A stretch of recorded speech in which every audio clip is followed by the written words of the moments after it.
In on another glorious spring day. It is Thursday, April the 15th. In days past, this would be a day we would be rushing to the post office.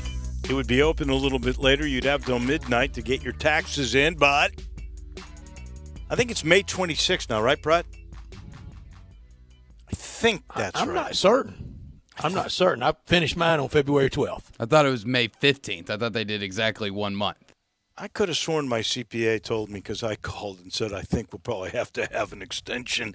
He said, you're good, man. You got till May 20. I think he said May 26th. Anybody out there knows? Check. No. Well, I haven't filed mine yet, so I really hope there is. Yeah, I don't want the man to come knocking. There's definitely another month at least, so you're good at least till the 15th. And okay, if anybody knows, text us at 70236 on the First Bank text line because we definitely want to know. It is Jackie Robinson Day, though. It is Jackie Robinson Day. I know we're going to talk baseball a little bit later, but I missed you yesterday because it was so historic yesterday.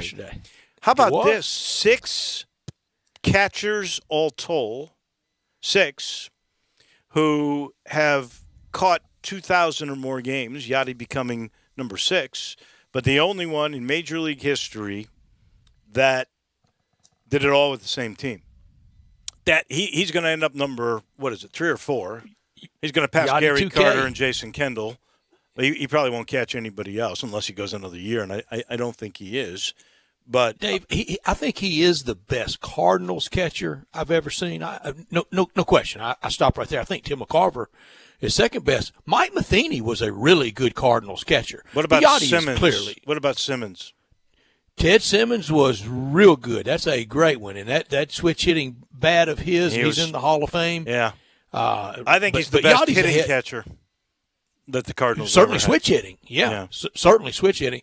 But Yachty is not the best catcher I've ever seen in my life. Johnny Bench is that, and I think Pudge Rodriguez was better. And he caught more games than anybody. Nobody's going to catch him.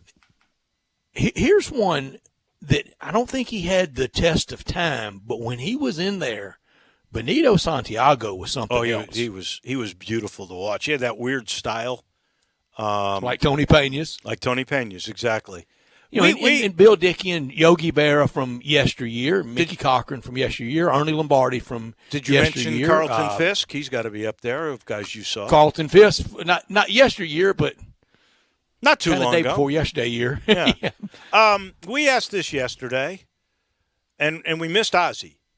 But there's no doubt in my mind, because 2,000 games catching the most in the history of the game, there's going to be a statue of Yachty outside the St. Louis ballpark. Going to be a statue, number going to be retired. Yeah. He'll be in the Cardinals Hall of Fame at minimum, and I think ultimately in Cooperstown. But it could be a little wait. Is he going to be as beloved as Stan the Man was? Is he going to be as beloved as Albert Pujols was? Is he going to be as beloved, and we forgot him yesterday, but a texter was able to get in and let us and remind us, Ozzie Smith.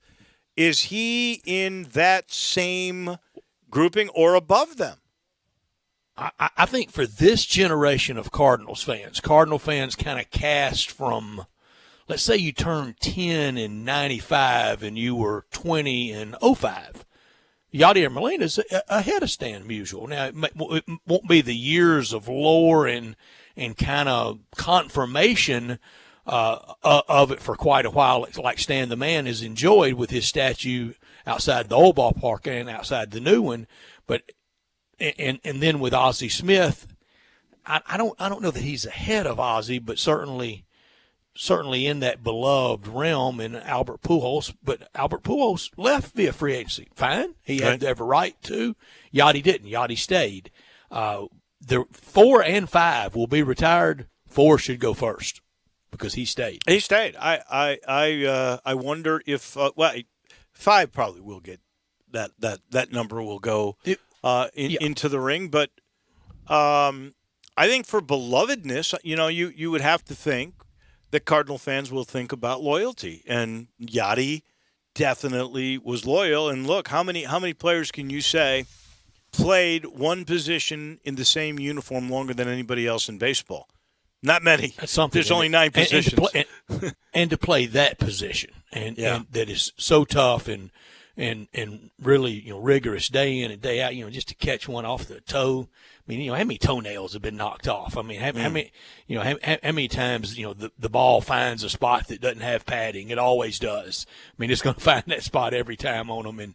And he's been terrific back there. And, when he was here in Memphis, and he wasn't here long, I bet his total games at AutoZone as a member of the Redbirds, I bet he did. Now, he did that injury. It was more than Albert's, I can tell you that. Much more than, the Albert, but the coffee didn't get hot for Albert here for that cup of coffee. Yeah. I mean, we never got it warmed up. I bet it wasn't more than 50 for Yadier Molina. I don't think it was, No, I think you're right.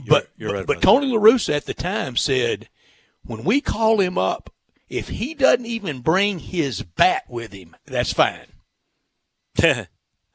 Just play defense. And he ended up making himself a pretty good batsman. Yeah. I tell you, a beloved Cardinal, Dave, that is certainly not going into Cooperstown and shouldn't, but is in the Cardinals Hall of Fame and still is beloved, is Willie McGee. Oh, yeah. Willie McGee was a terrific player. Not a Hall of Famer, but a terrific player. You can be a terrific player and not a Hall of Famer, by the way. Adam Wainwright's not going to the Hall of Fame, but Chris Carpenter's not going to the Hall of Fame, but he's beloved. Right. No doubt about that. By the way, we get a texter. Thank you on the First Bank text line. Again, that new number, 70236. May 17th, a Monday, is the day that the IRS is extended for you to get all kind of time. your taxes in. Yeah, and mine's in now. I wrapped it up. I'm good to go with Uncle Sam. Yeah. He didn't have any truck with me. So last night, the Grizzlies are playing in what I think is an incredibly important game. Drew and I went over its importance yesterday because, frankly, if you had a chance to get to the 7th position, you had to beat the Dallas Mavericks. And by the way, as Pete Pranica, who was a guest on the show yesterday, the TV voice of the Grizzlies, said, it's also important because you're playing 3 times and they've already won once. If they win twice, they get the tie break. So last night's game was incredibly important. And frankly, for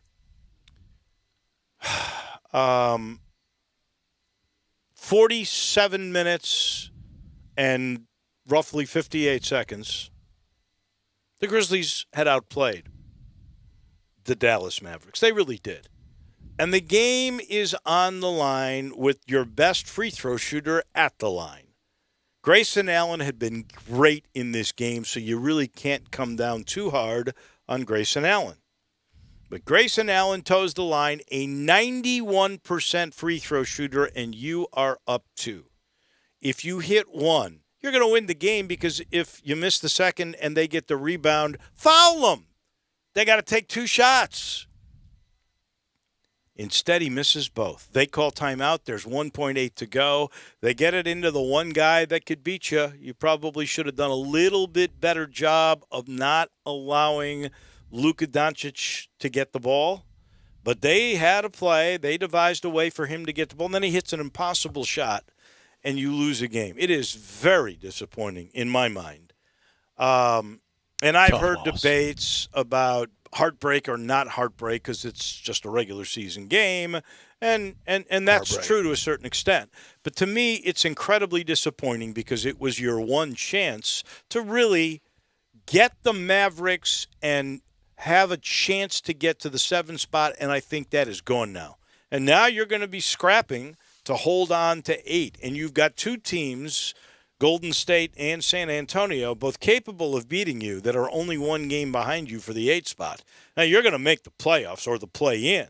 But this was a real chance to make a statement, and it's really tough, really disappointing, I think, that they couldn't come through with their best free throw shooter on the line, and he's really only got to hit 1 of 2, and he misses them both, and he's a 91% free throw shooter.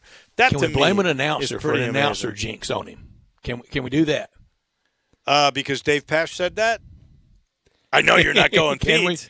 No, I'm not going Pete. And it's not an announcer. Yeah. Now, Dave, on those free throws, pressure get to him? That's a good question. And I've thought long and hard about that. I really don't think that Grayson Allen choked that. I really don't. First of all, he hit the first 3 that he made, that he had attempted. And he might have been a little winded because he had played more minutes, I think, than he usually plays. they weren't terrible free throws. They went halfway down and out, both of them, I think. And I think they were just darn unlucky. I really do. It's darn hard unlucky. It's hard to point a finger at Grayson Allen. I mean, he carried the way in the first half. He had 17 points. He was clutch again. It was a well-played win of the year. It was a well-played game. The bottom line is it's a damaging loss because you basically have just kissed away any chance to get 7, and that would have been a nice feat. Yeah, it really was. I think would have been the Taylor Jenkins win of his tenure. I don't dispute that at all. I think it might have been, and the other aspect of it is it's a crusher on your way to a long, very sobering 7-game road trip where you got to go to some really, really difficult places. Now we've talked about Denver maybe not being as difficult as it would have been because of the Jamal Murray injury, but still, that team has other pieces too, and you got to go to altitude and you're playing there. I mean, it's. That is really a difficult thing. So that y'all nailed it. It was the biggest game of the year going into it. If we could have had crowds, I don't know if it had fallen in the schedule like this. We'd have had normal times, but it would have been a lot of buzz, and it was a greatly competed game. And you're right, the Grizzlies had it most of the night. I thought they had them. I thought it was a really well played game too. I mean. Some great shots by people, some decent defense on occasion, no turnovers. Neither team was turning the ball over. They were executing plays. They were setting up their stars. Doncic shows you why he's so good. He had a terrible first half, but I'm going to tell you, I think Dylan Brooks was a big part of why he was so bad in the first half. I mean, he played some really, really, really good defense on him, but Doncic is a terrific player, and he showed you what it was all about when he came back and he played hard and he played great in the second half, and then he hits the shot that kills you. Now, while the Grizzlies were darn unlucky, I'd say Doncic was real lucky that he hit that shot. He's stumbling, he's bumbling, he's able to keep, and this was amazing to me because when I saw it live, I thought, this game is tied. Don't go crazy because they're going to play overtime because I thought that foot hit the line. But it's clear he planted that foot before he kind of stumbled and flung the ball shy of the 3-point line. So it was a legit 3. And, you say what you want to.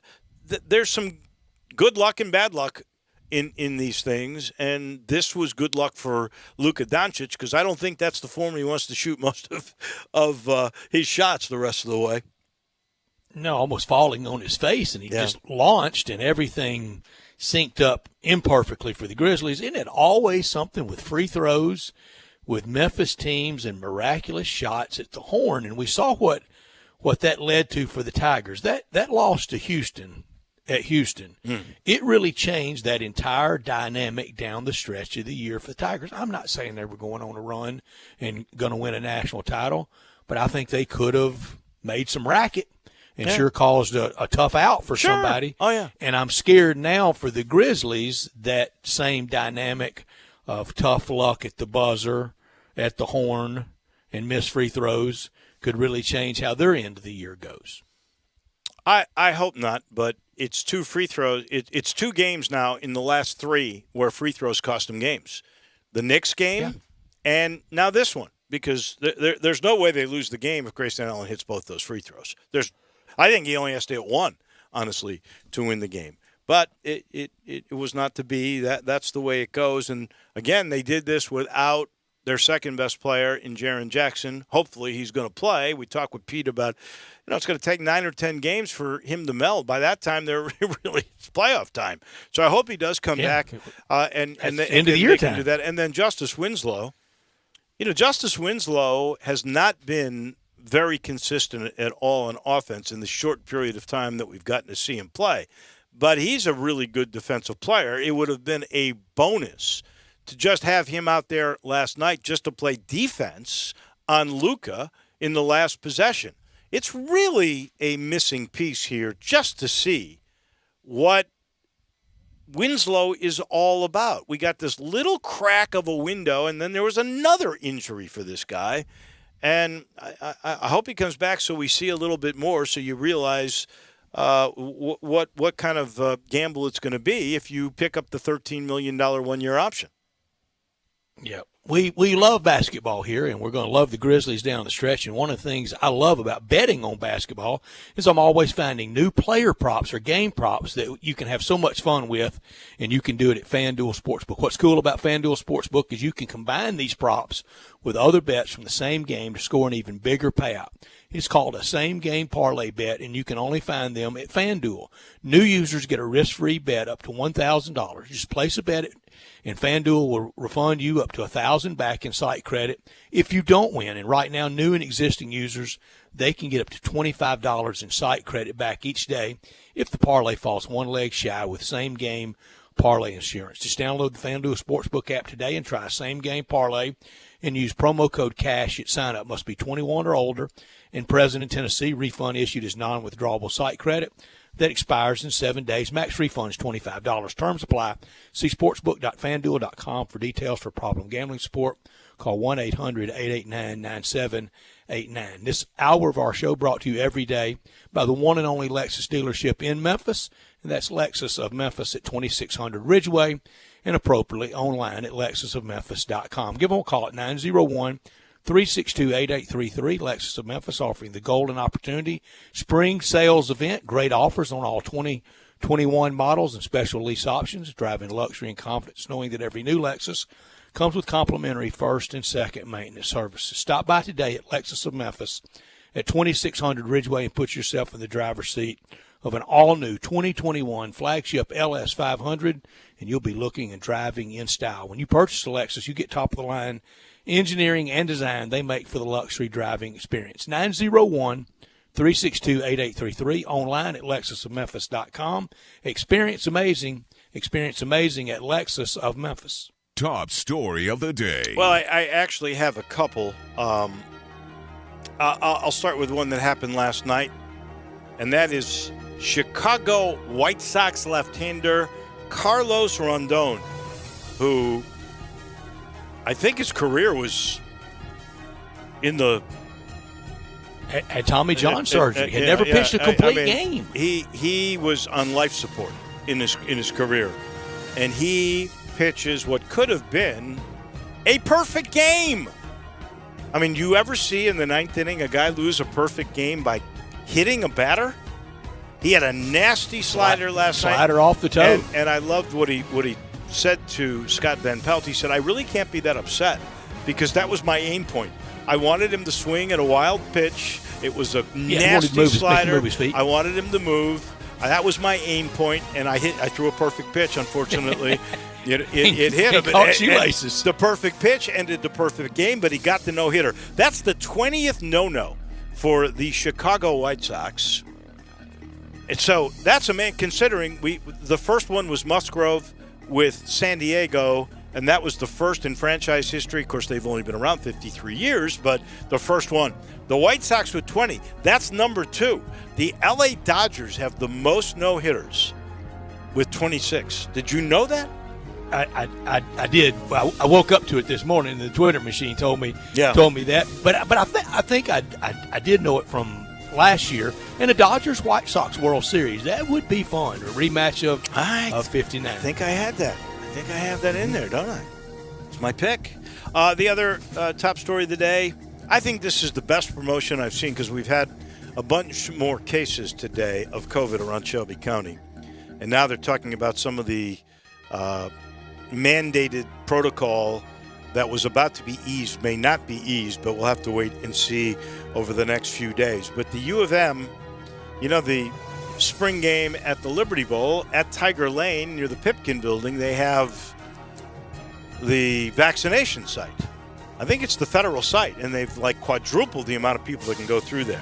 So the U of M came up with this great idea.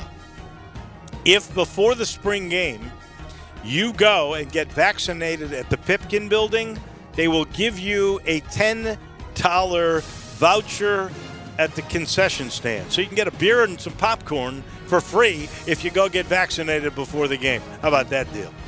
I think we should incentivize across the country. Yeah, things we like are. that.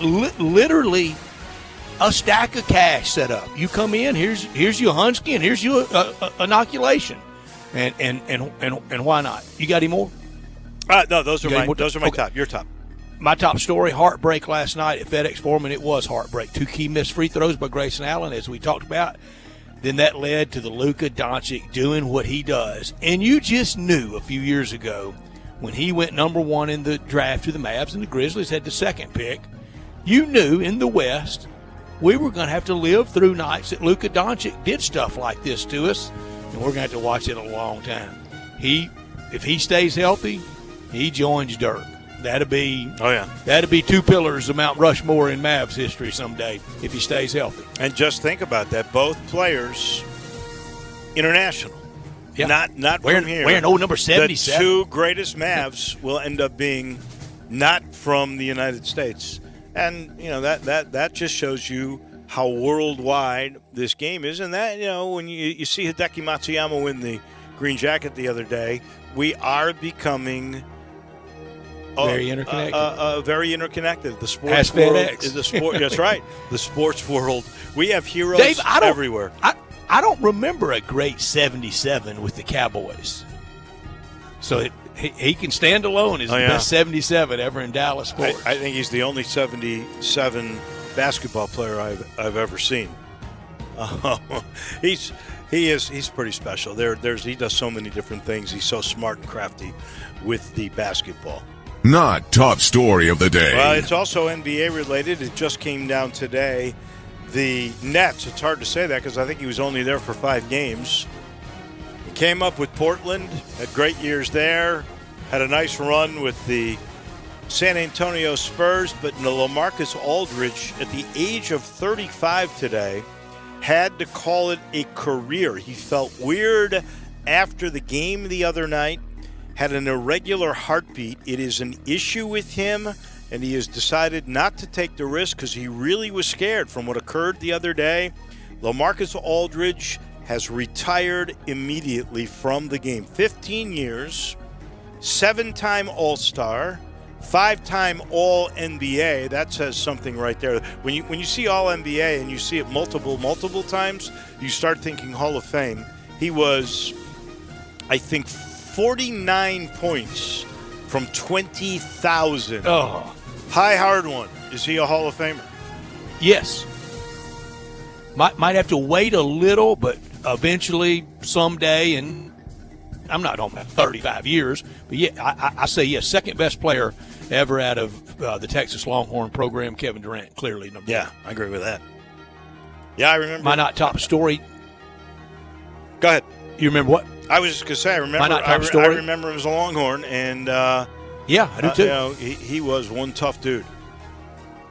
Yeah, he great player. My not top story, no hitter last night on the South Side. Second this year. These pitchers are so good. Everybody can really light it up. They all have that wipeout slider. They're so good, and the batting approaches are so bad. They're everybody in baseball swinging for the downs. Nobody wants to be a slap hitter anymore. Nobody wants the Ken Harrelson duck snort. Nobody wants a bleeder. Nobody wants a Texas leaguer. They want to knock it over the boards, and these pitchers know it.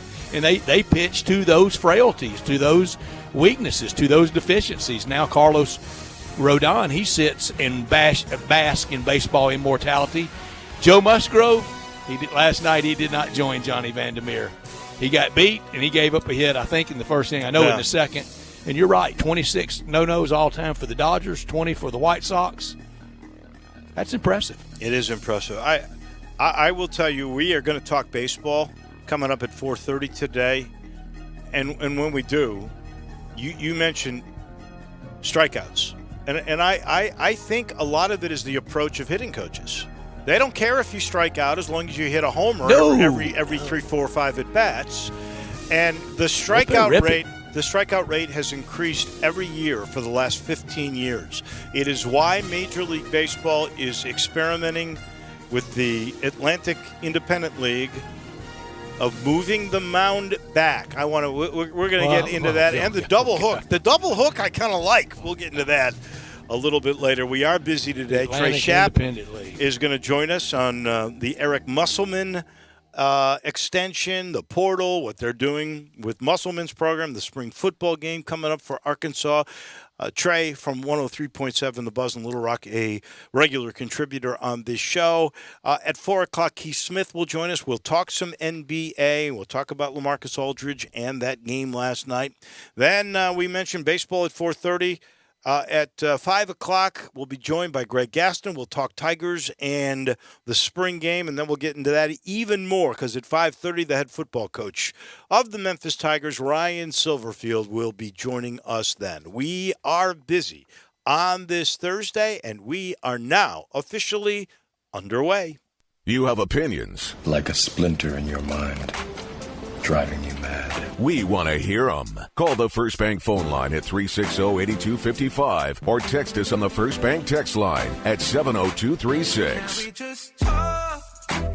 One of the things I love about betting on basketball is I'm always finding new player props or game props that I love. And what's cool about FanDuel Sportsbook is you can combine these props with other bets from the same game to score an even bigger payout. It's called Same Game Parlay Bet, and you can only find them at FanDuel. New users get a risk-free bet up to $1,000. Just place a bet and FanDuel will refund you up to $1,000 back in site credit if you don't win. And right now, new and existing users can get up to $25 in site credit back each day if your parlay falls one leg short with Same Game Parlay insurance. So just download the FanDuel Sportsbook app today to try Same Game Parlay and use promo code CASH at sign-up. Must be 21 or older and present in Tennessee. Refund issued as non-withdrawable site credit that expires in 7 days. Max refund $25.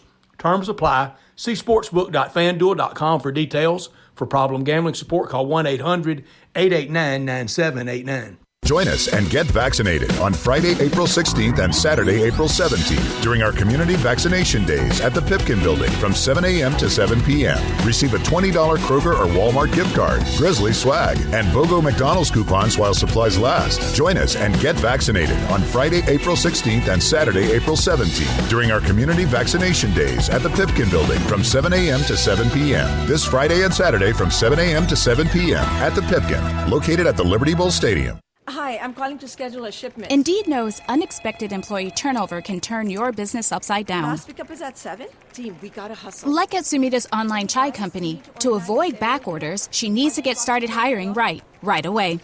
I need Indeed. Indeed you do. And the moment you sponsor a job on Indeed, you get a short list of quality candidates from our resume database. Visit Indeed.com/credit and get a $75 credit for your first sponsored job post. Terms and conditions apply. A good friend of mine told me about this awesome place for lunch. Oh, yeah? What's the name? Neil's Grill and Bar, where the fat man rocks. Everybody knows Neil. Where's it located? It's located in Yorkshire Square off of Quince. And what's it like? The best lunch place in Memphis. You know, like real mashed potatoes and gravy. Everything is made from scratch. Monday through Friday, daily lunch specials like Monday baked chicken, Tuesday chicken fried steak, yum, fried chicken livers every Wednesday, Friday Salisbury steak, barbecue chicken, or if you just want a vegetable plate, the best veggies in town.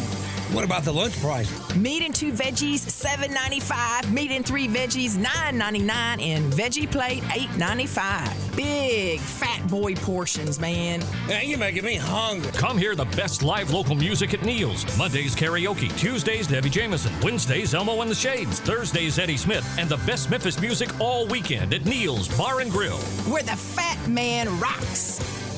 Now, back to Sports Time on Sports 56 with Wallo and Stats. This hour of Sports Time is brought to you by Lexus of Memphis. Here once again are Dave Woloshin and Brad Norsworthy. We like to party. Cruising right through our first hour on this gorgeous Thursday. Spring football tomorrow, Friday night lights for the Tigers. We'll get into that a little bit later. And we are about to head to Little Rock. Trey Schapp will join us from 103.7 The Buzz. What a buzz of a day for Arkansas fans, locking up their guy Eric Musselman for 5 more years. We're sitting in the Family Leisure Studios, but I want you to get to the Family Leisure, I-40 and Whidden Road. I don't want you to miss out again this summer. because pools are going fast. Remember, they sold out last year. Please don't let that happen to you this year. Get there now. There's good prices. Spas, too. They're in stock, ready for delivery. The 2021 patio furniture, I tell you how great your backyard looks and how much more you'll use it. If you've got this new state-of-the-art patio equipment, this patio set, and up to 20% off on select sets right now. And you can also swing in the spring with the new play gym if you've got young kids. They'll love you forever if you get this, and professional installation is available. I would recommend you do that for all the youngsters. Just head on over, go see Billy, go see Lindsay, tell them we sent you. Family Leisure, I-40 and Wooden Road, where family and fun do come together. We head down to, or over, I should say, to Little Rock. Trey Schapp joins us now. I would suspect everybody was celebrating yesterday. You've had a great portal, and the guy that masterminded all of this recruiting is going to stick around. Leverage helps. Did he definitely have an offer from Arizona that prompted that extension, Trey? Well, they had been working, Dave, before the season even ended on changing the contract and updating the contract. Hunter Yurchek had already come out and said, look, you know, what Eric Musselman's been able to do in 2 years here, it warrants, you know, going in, looking at his contract and redoing it. So they had already started working on that. His name was floated around to other places when Indiana came open, and obviously, you know, the Razorbacks were in Indianapolis for the NCAA tournament. Indiana came open. His name was floated around for that. Obviously, when Texas came open, his name was floated there, but we know that Chris Beard went there. Well, then his name was floated for Texas Tech. His name, it was floated for Arizona as well. And I think eventually he wants to get back to the West Coast. There is a provision in his contract that after 2024, if San Diego State comes open, he has the option to go there. Wow. He can go there without having to pay a buyout because that is, you know, that's where he's from. And so that would be home for him, if you will. So that's the only school where he would not have to pay a buyout at all. Who would have ever thought that? And believe me, I love San Diego, so I'm with him. But who would ever thought your dream job is San Diego State? That's crazy. Well, remember, I want to say his dad coached the ABA sales, didn't he, Dave? I think that's right. I think you are right. I guess that's how he got. I think that's how he got his Southern California tie. That's interesting. I didn't realize that aspect of it. Trey, I laughed when they associated him with Minnesota, another direct link. University of Minnesota, another direct link with his dad there. And I said over these airwaves, if Arkansas wants to keep a coach, they usually keep them in football and basketball. There have been a couple of times. I mean, Eddie Sutton, he wanted to crawl to Kentucky, and it was Kentucky, and Ken Hatfield got in a big snit with Coach Broyles and left in the middle of recruiting for Clemson. But usually Arkansas does enough to keep their coaches really, really happy and treated very well. And $4 million, that used to be football money.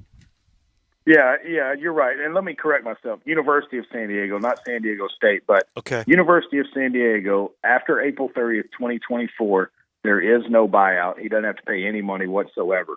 But, yeah, you're right. If Arkansas wants to keep a football or a basketball coach, or in this case baseball as well, they're going to be able to do that. They do have the resources to where they can get that done. And Stats, Dave, you guys know, I mean, Walmart up in Northwest Arkansas, Tyson, J.B. Hunt, we can go on and on and on. There are Fortune 500. There are tons of money up there. And then you got Stevens Inc. in Central Arkansas. And the banks, the insurance companies. Oh, just bukus and truckloads of money that if they want to keep a coach, they're going to find a way to do it. Oil money, South Arkansas with the Murphys. I mean, it really does. I mean, when they passed the hat, I remember a few years ago, I don't know what football coach it was, but I know the person, and Dave and Trey, you know him too. I'm not going to throw his name out there, but I know the person that was kind of calling around, coming up with the buyout money for the job he was in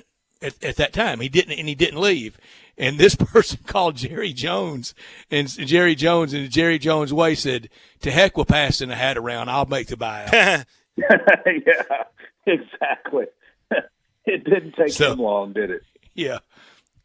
I think what this guy has done, the Musselman, has truly been outstanding. I knew he was a good coach when they hired him, but his ability now to, and maybe better than anybody, navigate that transfer portal and find the pieces that he wants, it's been a great story. Yeah, you look at what he was able to do last year and get Smith from Indiana. He had the talented freshman that came from right here inside the state of Arkansas. And let's be honest, Devo Davis really didn't come on the scene until middle of the season. It was more Desi Seals getting starting time, and Devo Davis kind of outworked him and took that away from him. Desi Seals from right up the road in Jonesboro, he's now leaving. He's going to, I believe, Auburn. I think he said Auburn and Texas A&M were the two schools he's looking at, but I believe he's going to end up at Auburn. Ethan Henderson was on the team this year. He's transferred to Texas A&M. But the players that he was able to get in there, of J.D. Note or Jalen Tate, Eric Musselman knows how to work the transfer portal, and he's been able to do it again. You look at some of the players that he's got coming in, and it's interesting. And guys, I'm going to be honest with you. I'm not a fan of the transfer portal, and here's why. I believe that if you go to a school, you should put in the work. It shouldn't be the fact, well, I'm not playing enough, so I'm going to take my ball and I'm going to go somewhere else. Outwork the player that's on the team. If you put in the work and outwork it, how are you going to learn life lessons by just saying, well, I can't play here, I'm going to go somewhere else where I can play? If you're good enough, you're going to be able to play. You just got to put in the work. And I think that so many times nowadays we look at athletes and we put them on a pedestal that they are so good. AAU ball, they get to play all the time. High school ball, they're the best player on the team. Guess what? When you go up a notch, it's not as easy as when you're in high school. That's the difference between high school and college. Look at Devo Davis this year. He didn't start at the beginning of the season, but he made Eric Musselman not be able to keep him on the bench late in the season, and it paid off. He helped Arkansas get to the Elite Eight. Was he the only player that did that? No. Other players also put in the work. But Devo Davis is a guy, he'll tweet out pictures of him being in the practice gym at 7:30 in the morning, 11 o'clock at night. He is a guy that went to work, put his head down, and got the job done. That's why I'm not a fan of the transfer portal. Yeah, now, Trey, I'm not entirely with you on the portal for this reason. These coaches can come and go. Why can't the youngsters be able to do the same? Let's go to football. They've been able to do that forever, though, Stat. They've been able to do that that's forever. True. Let's go to football. And I know it starts at quarterback. And last year, I think people did appreciate Felipe Franks, and I think they'll really appreciate him more. Is Jefferson the starter heading into next year, week 1 against Rice, week 2 against Texas? Yeah, KJ Jefferson is the starter. Sam Pittman's already said that. He's a redshirt sophomore, 6'3", from right there south of you guys in Sardis, Mississippi. Played at North Panola High School. He is the starter until he gets beat out. Now, it could come from Malik Hornsby, who's a redshirt freshman out of Missouri City, Texas. Lucas Coley, 6'2", out of San Antonio, Texas. I've heard that Hornsby has the wheels. He just doesn't have the arm right now, can't really figure out the defenses. KJ Jefferson is getting there. KJ Jefferson has the arm strength. There's no question about that. But sometimes his accuracy is off. But to answer your question, Stat, it's KJ Jefferson as the starter right now and the starter against Rice, unless something unfortunate happens throughout the summer and into fall camp.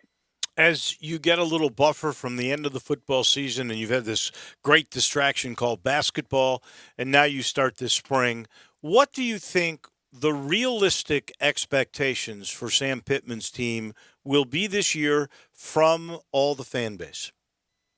I think they want to see him improve on what he did last year. 3-7 with a full SEC schedule is something that was so surprising. They were in games. You look at the Auburn game, most Razorback fans count that as a W just because the officials blew it so badly and so blatantly. Yeah. I'll count the LSU game as a W. Yeah, LSU game as well. They were leading Georgia at the half to open the season. So I think right then, Razorback fans just all of a sudden, their eyes opened up, their ears perked up, and they said, uh-oh, we might have us a football coach now, and he knows how to get these guys to go. And so I would think that if they could get to 6-6, 7-5 maybe, they do have Texas in a non-conference game on September the 11th in Fayetteville, so you know that the electricity in the air for that one is going to be off the charts. There's no team, there's no game like playing Texas in football that jazzes up the Razorback fans. There's no SEC team that's been able to touch it, and really for this generation of fans, they don't know what the Texas thing is, but the 50 and up fans really do. Right, no, they do, and Texas with a new coach down there, what will they have coming into Fayetteville? You don't know. Obviously, Arkansas opens with Rice, back-to-back home games in Fayetteville. In fact, 3 straight in Fayetteville before they head to Arlington, Texas, to take on Texas A&M.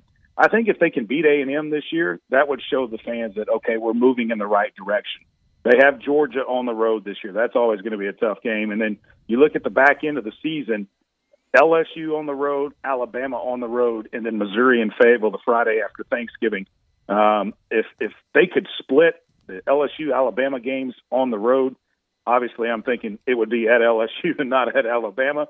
But then to come home and play well and beat Missouri for the first time in a long time, going into either a bowl game or the end of the season, if you beat Missouri, I think Razorback fans would feel that they're in a good place going into year 3 of Sam Pittman. But, guys, last year he didn't have any spring practice. It got wiped out because of COVID, and here we are 2 days away from the end of spring this year with the spring game. Yeah, I'm excited about a spring game. I throw this out to you guys because we love meaningful games. We can't stand some of these cupcake, one-sided games at the beginning of the season.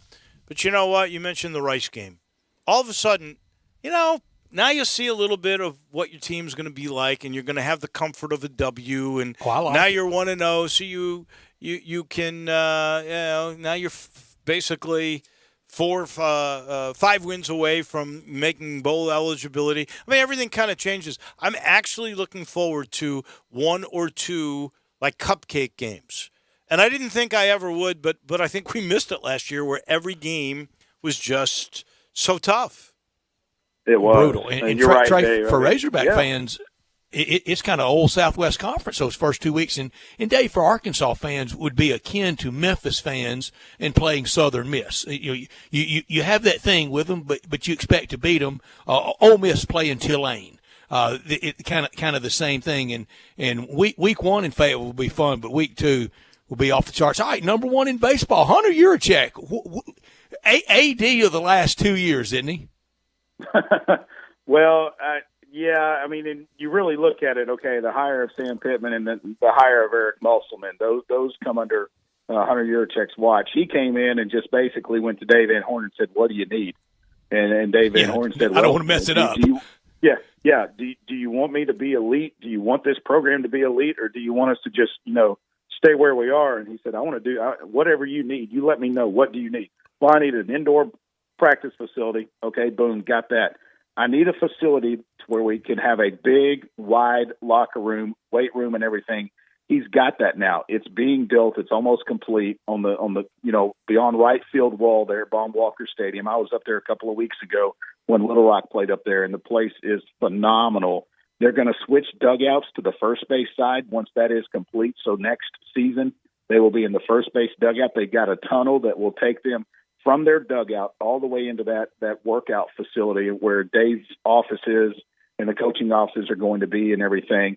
But I'm telling you, right now, there's nothing better in the state of Arkansas than Arkansas baseball. They killed UAPB yesterday. Pardon the wording there. I guess, they 26-1. They hit 8 home runs. 4 players had 2 home runs apiece.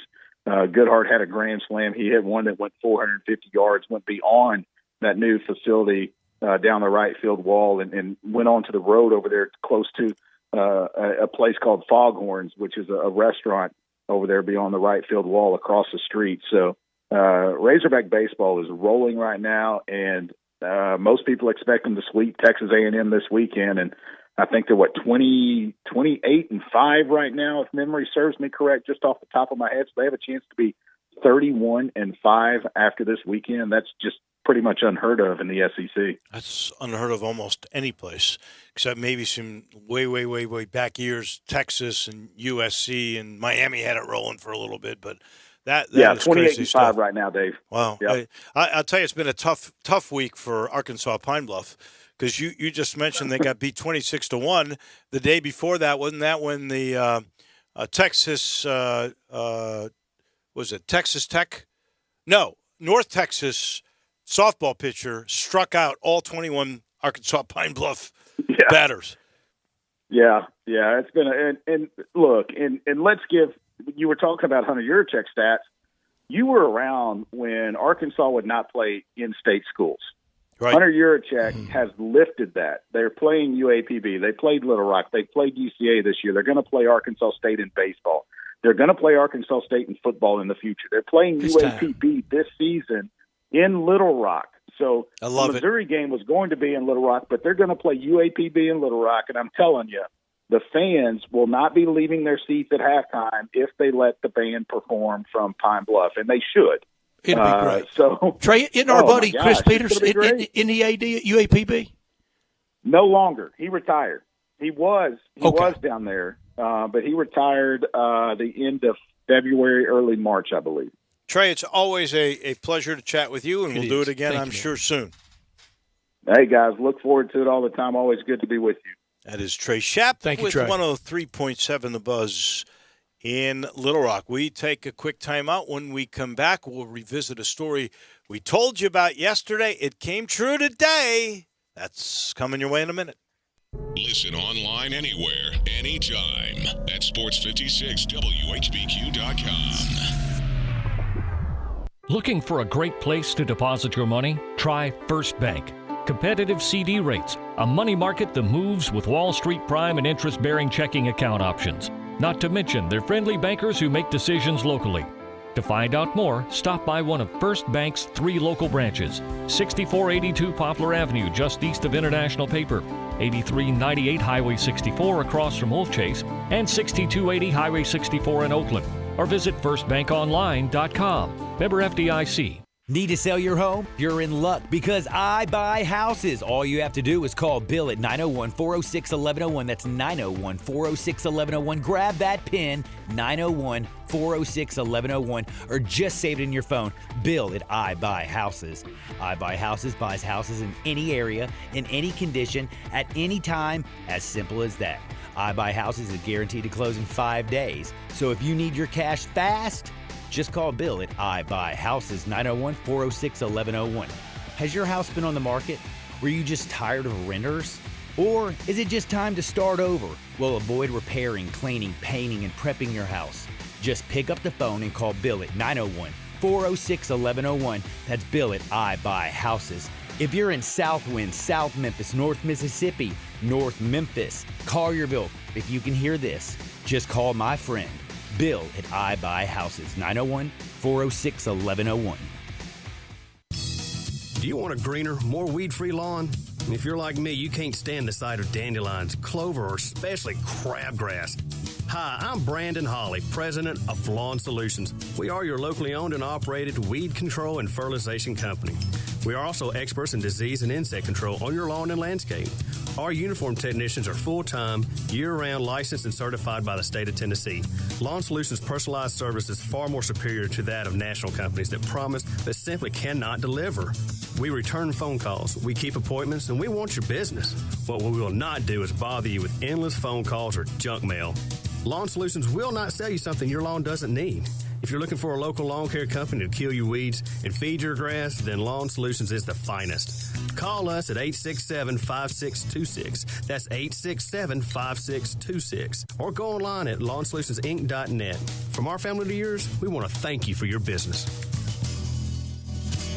Hey, Hey, if you're hungry for great Mexican food for breakfast, lunch, or dinner, got it. La Guadalupana, La Guadalupana, Guadalupana. Choose from tacos, burritos, enchiladas, sizzling shrimp, beef or chicken fajitas, and even a Cuban sandwich filled with Mexican sausage, chicken, ham, steak, jalapenos, avocado. Add a nice cold beer to your super nachos. Top with melted cheese, beans, sour cream, guacamole, tomato, and jalapenos. Great prices, generous portions, great service at 3 locations: Summer Avenue, Cordova Road, in Winchester. La Guadalupana. Now, back to Sports Time on Sports 56 with Wolo and Stats. This hour of Sports Time is brought to you by Lexus of Memphis. Here once again are Dave Woloshin and Brett Norsworthy.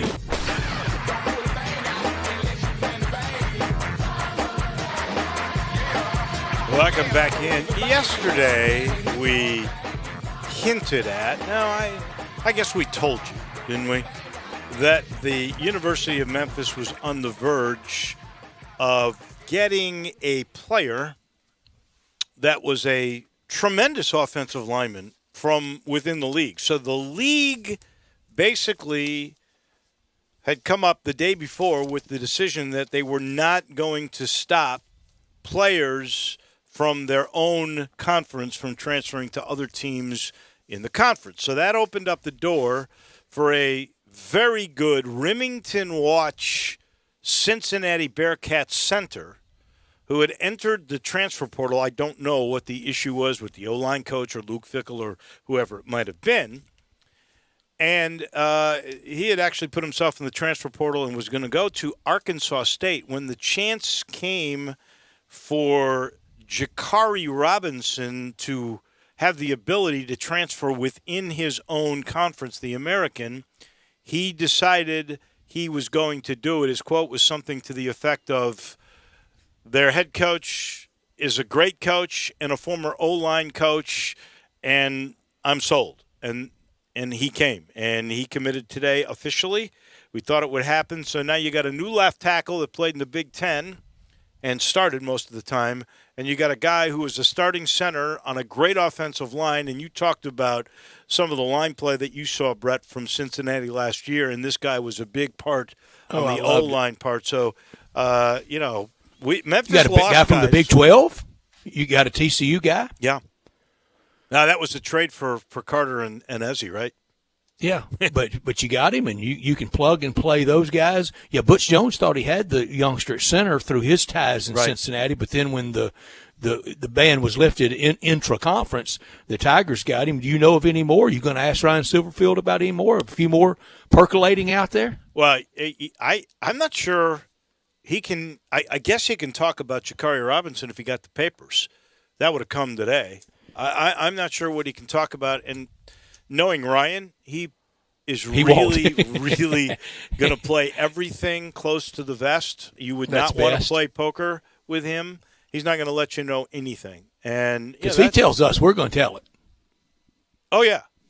Yeah. Well, to a certain extent. There are some things that it's like play-by-play guy and a doctor or a lawyer. There's privileged confidence that you cannot break, but for the most part, you ask them on the front end if they can say anything. I'm not sure about the status of that. We can ask him about Jakari Robinson, and he'll just tell us he can talk about him or he can't. But it is a big get for the University of Memphis, I think. And I do too. He'll play first snap against Nichols. He'll play against Arkansas State week 2 and against Mississippi State week 3, and Ryan Silverfield knows the importance of an offensive line as well as anyone. It was fun listening to Gabe Kuhn that we'll have on tomorrow at 4 o'clock with us for a full visit with us about the spring game, and Gabe talking about the importance of centers and their assignment. It's pretty direct. It's usually that man right over the nose. Well, it's usually a bigger player that's just kind of a plug the gap guy, but there's so much more to it. I mean, they're directing a symphony. You know what Bob Rush used to tell me. The most important player on the football field is the center. Forget the quarterback, because he's not getting the ball till he gives it to him. And he's got to make the line play calls. He's got to read the defense. Sometimes he will help the quarterback out on the read for what the play should be. There is no – I'm being a little facetious. That is what Bob used to say, and he might have embellished a little bit. But I do think, really, the left tackle is probably the most important guy on the offensive line because he's protecting the quarterback. Mm-hmm. But the second most important guy could very well be the center because he's really making the reads for the O-line and really helping out the whole offense. But in blocking responsibility, the man over the center is usually not a prolific pass rusher. No. So you got to block that guy. And the center is not often asked to get out on a linebacker like guards and tackles.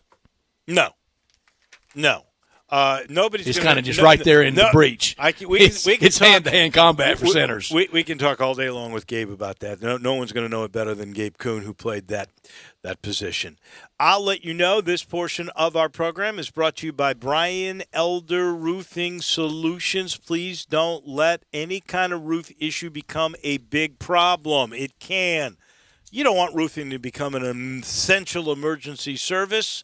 Here's how you become proactive. You call my guys, Brian Elder, Chris Price. He's with Brian Elder now. They'll come out. They'll take a look at your roof. If you've got major problems, they'll contact the insurance company for you. Nobody's seen more than they have.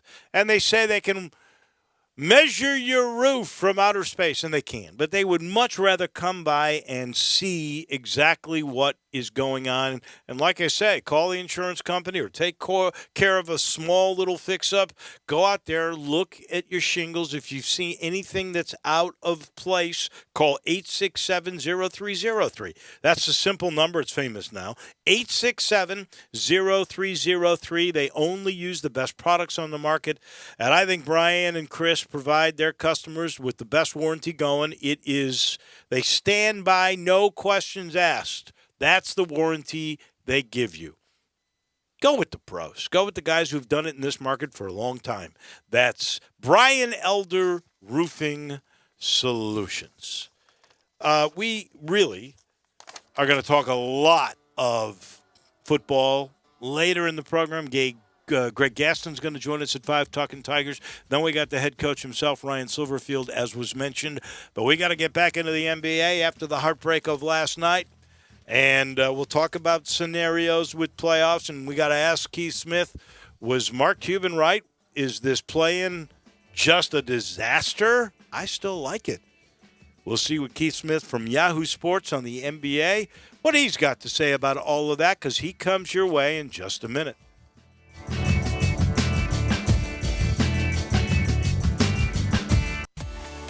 At Jason's Deli, when you're dining in or picking up curbside, you can expect wholesome food and no surprises, just delicious sandwiches, crisp salads, and quick quality meals made with the freshest ingredients and no artificial trans fats, MSG, high fructose corn syrup, or artificial colors and dyes. Around here, a lot of thought goes into what we put into our food and what we take out of it, because you're not just taking a bite, you're getting a taste of who we are. New items are constantly being created to expand our menu for all tastes and special diets with vegan and gluten-free options available. Convenience and on-time delivery you can count on. It's just a click away at jasonsdeli.com, so whether you need to feed 5 people or 5,000, the team at Jason's Deli, they have the credentials and the commitment to keep you satisfied. Freshness is nearby at Jason's Deli with locations at Ridgeway in the Park Place Center, Poplar and Highland, Germantown Road in Cordova, and on Goodman Road in Olive Branch. Jason's Deli. It's wholesome food and no surprises.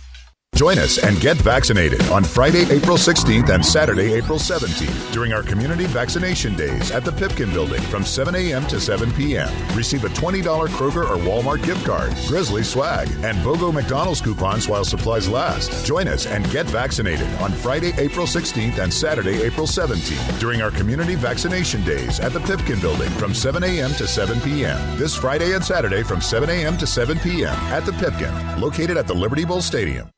Your roommate's vacuuming for the 5th time today. But you have the $5 Chalupa Cravings box from Taco Bell, so his vacuuming might as well be the soft hum of purring kittens. And your loud neighbors? George, did you Turn into a telenovela with the beefy 5-layer burrito and chips and nacho cheese sauce plus a medium drink. Jorge, ven y bésame, mi amor. With the $5 Chalupa Cravings box from Taco Bell, nothing can ruin your bliss. It's value beyond belief. At limited participating locations for a limited time only. Contact store for prices and items which vary. Drinks exclude freezes, tax extra.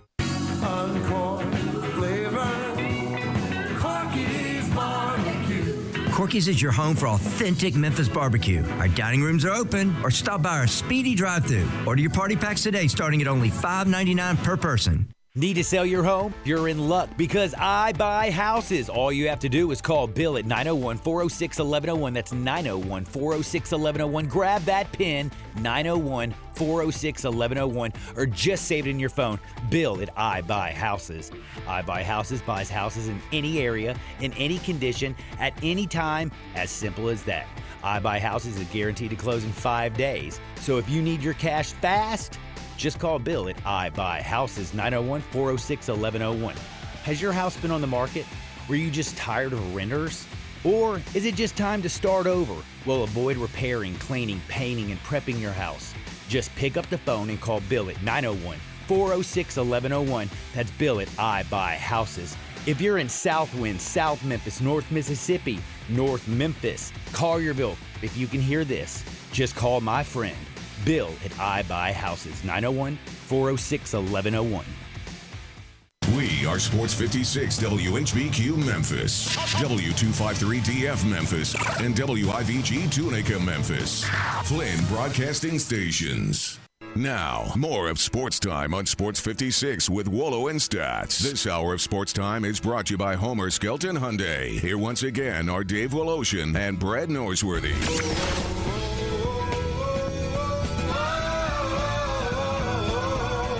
Welcome in, second hour of this glorious Thursday. I keep saying glorious every damn the weather.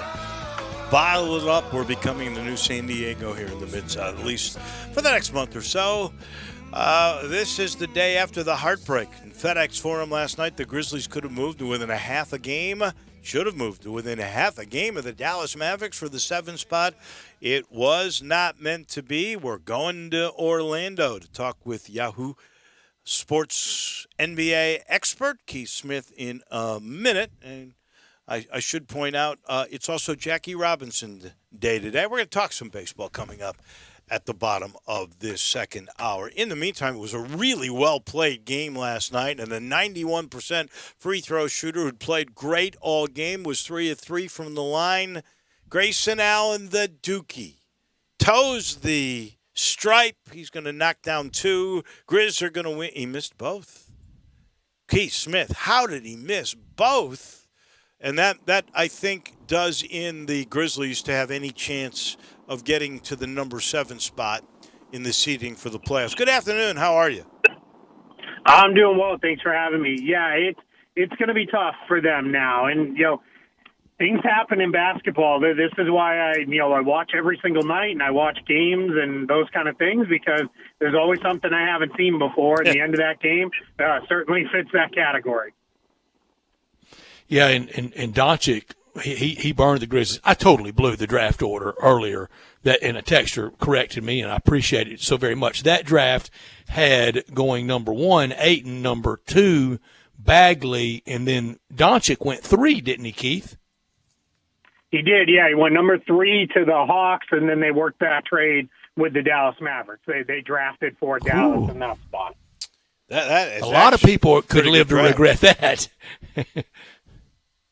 Yeah, absolutely. I think I think the Suns, you could understand why they went with DeAndre Ayton. There was a lot of thought at the time that they already had their playmaker in place, maybe in Devin Booker, and Ayton was going to be the guy, and those kind of things. The Kings passing on Luka, that's a little tough. Yeah. The Hawks, they still ended up with Trae Young and an extra first-round pick out of it, so they did all right there too. But, yeah, I think at the end of the day, this is going to be one of those ones where, 10 years from now, we're all saying, how did this guy not go number 1, unanimously? Well, there was a lot of talk about him, honestly. He might have been, in fact, for a guy that was a young guy, he may have been the most talked about international guy that we have ever seen. There's a a gentleman, Peter Edmiston, who does the morning show, and I was doing it with him at the time, and he was raving about Luka, and he thought Luka had the potential to be a Hall of Famer. I can understand the Phoenix situation in Ayton, and frankly, Ayton hasn't turned out to be a bad player at all. And you go through those first 4 or 5 guys, that was a really good draft. I don't think we're facing that kind of a draft this year, are we? Yeah, and Jaren was 4. Yeah. That's a good question. I don't know that it's going to turn out, but this is a pretty good draft class. The top of this group looks pretty good with guys who are expected to be, you generally go into a draft and you think, all right, if we can get a couple all-stars out of this class and a couple guys who will be, 9-10-year players, will be pretty good. 4 or 5 multiple-time all-stars. Yeah, that was just a crushing loss last night for the Grizzlies. Now to hang on in that 8th spot and then have to travel to American Airlines and play Dallas, and if they win that, they would be the 7 designee. Do you think the Grizzlies can hang on to the 8th, Keith? Yeah, it's going to be tough because there are some teams definitely right there hanging in. The Warriors are there, the Spurs, the Pelicans have hung around enough that they're going to make it interesting down the stretch. So they've got work to do. I think I probably favor Memphis over those teams to stay in the 8th spot. But that's more because I think they're going to get some guys back who are going to really help them. Whereas I don't know that those other teams can count on necessarily that kind of infusion of help.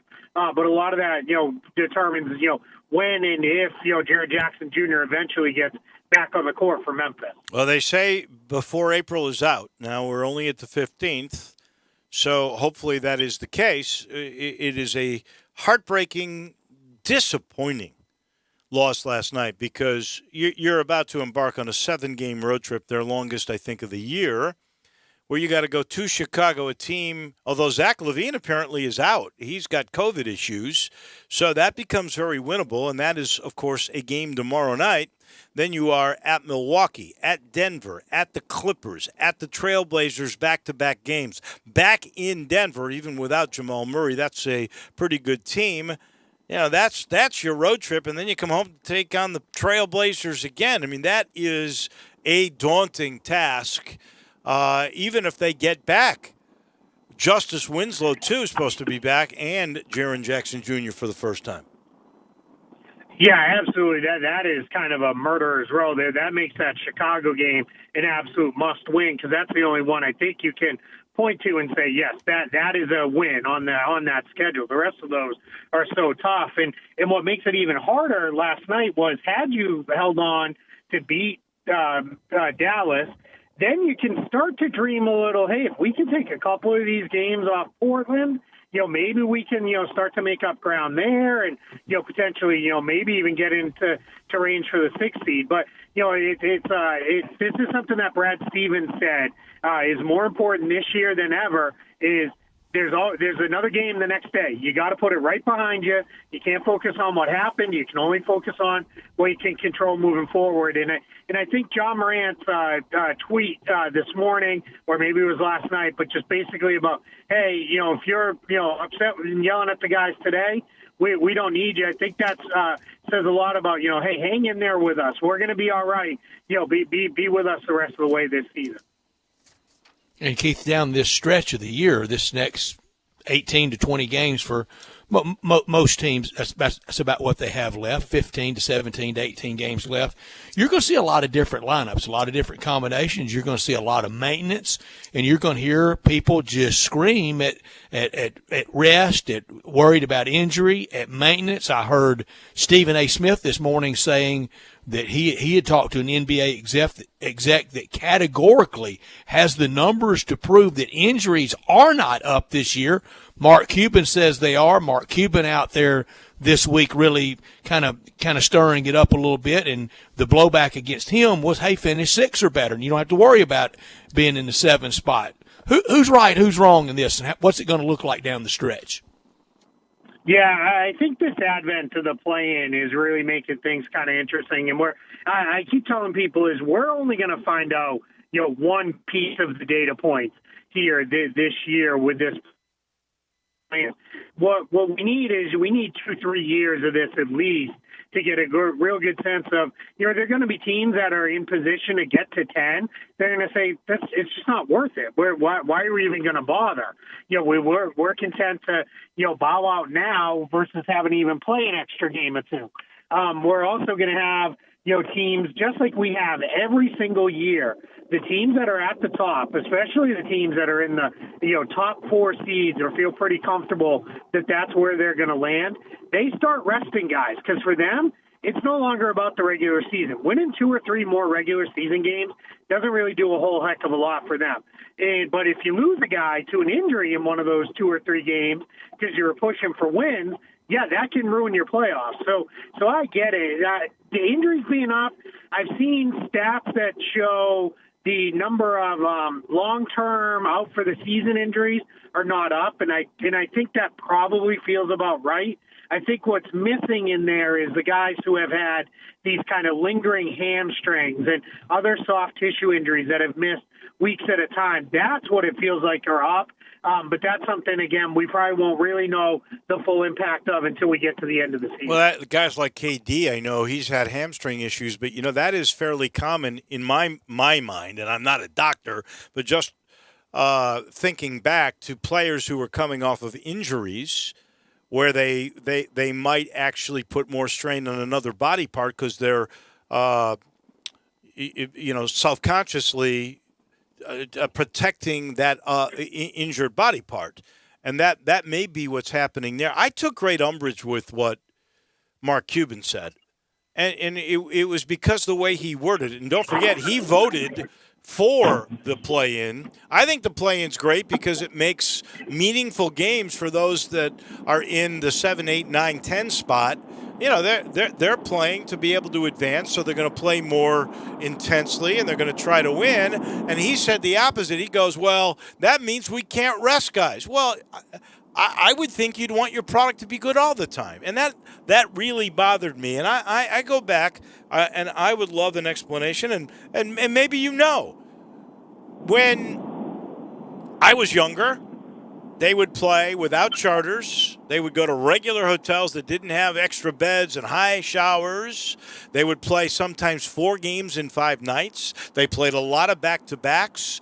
And guys were accepting of that. And now it almost seems to me they're soft. And I don't quite get all of it. Is because the pace is so much more now that we're more apt to injury? What do you think is the real reason here that we have to be so careful with these guys? Yeah, I think there's a few different things we need to look at there. One is the money invested in the players now is so much greater than it was back then. When you have, if you're Mark Cuban, when, you've spent, $100 million on Kristaps Porzingis, you're going to spend that, plus to keep Luka Doncic when he's a free agent. Those are the things that I think they look at from that side. One is that money investment. I think another data point in there is these guys, by the time they get to the NBA, have played more basketball than anybody back, the NBA that I grew up on in the 80s and 90s.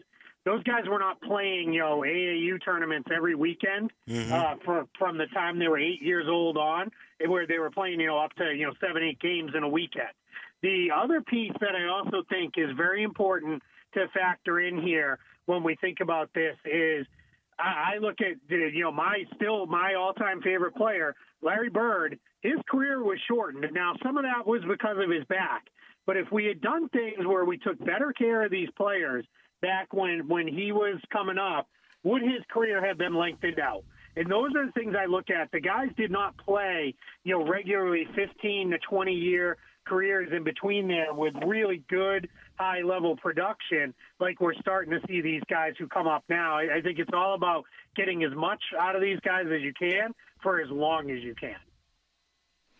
Keith, I know this is often brought up on this day, and we've brought it up about the logo possibly being changed around the NBA from Jerry West to possibly to Kobe Bryant. But today in Major League Baseball, April 15th, is Jackie Robinson Day. Do you think the NBA has someone that they would like to universally honor like that? And if so, who do you think that possibly could be someday to get the – and it would be hard for basketball, if for nothing else, this reason, for the poor the people at the table on the designation of the fouls. Yeah, it really is interesting. I think that there is there's been some level within the All-Star game and that to honor Kobe Bryant with what they've done there as far as kind of lining things up for them, the way they end the game now and those kind of things. So I think there's that level. There's been talk of replacing the logo and that, and should it be Kobe and those kind of things. Well, one thing that's interesting to note there is the NBA has never said officially that the logo is Jerry West. And there's been a lot of talk of the minute you admit that you're changing the logo and it was Jerry West, then you owe Jerry West a whole awful lot of money. And is that a reason why they may not do that? So those are the things. But yeah, and we'll hear this again when LeBron James retires.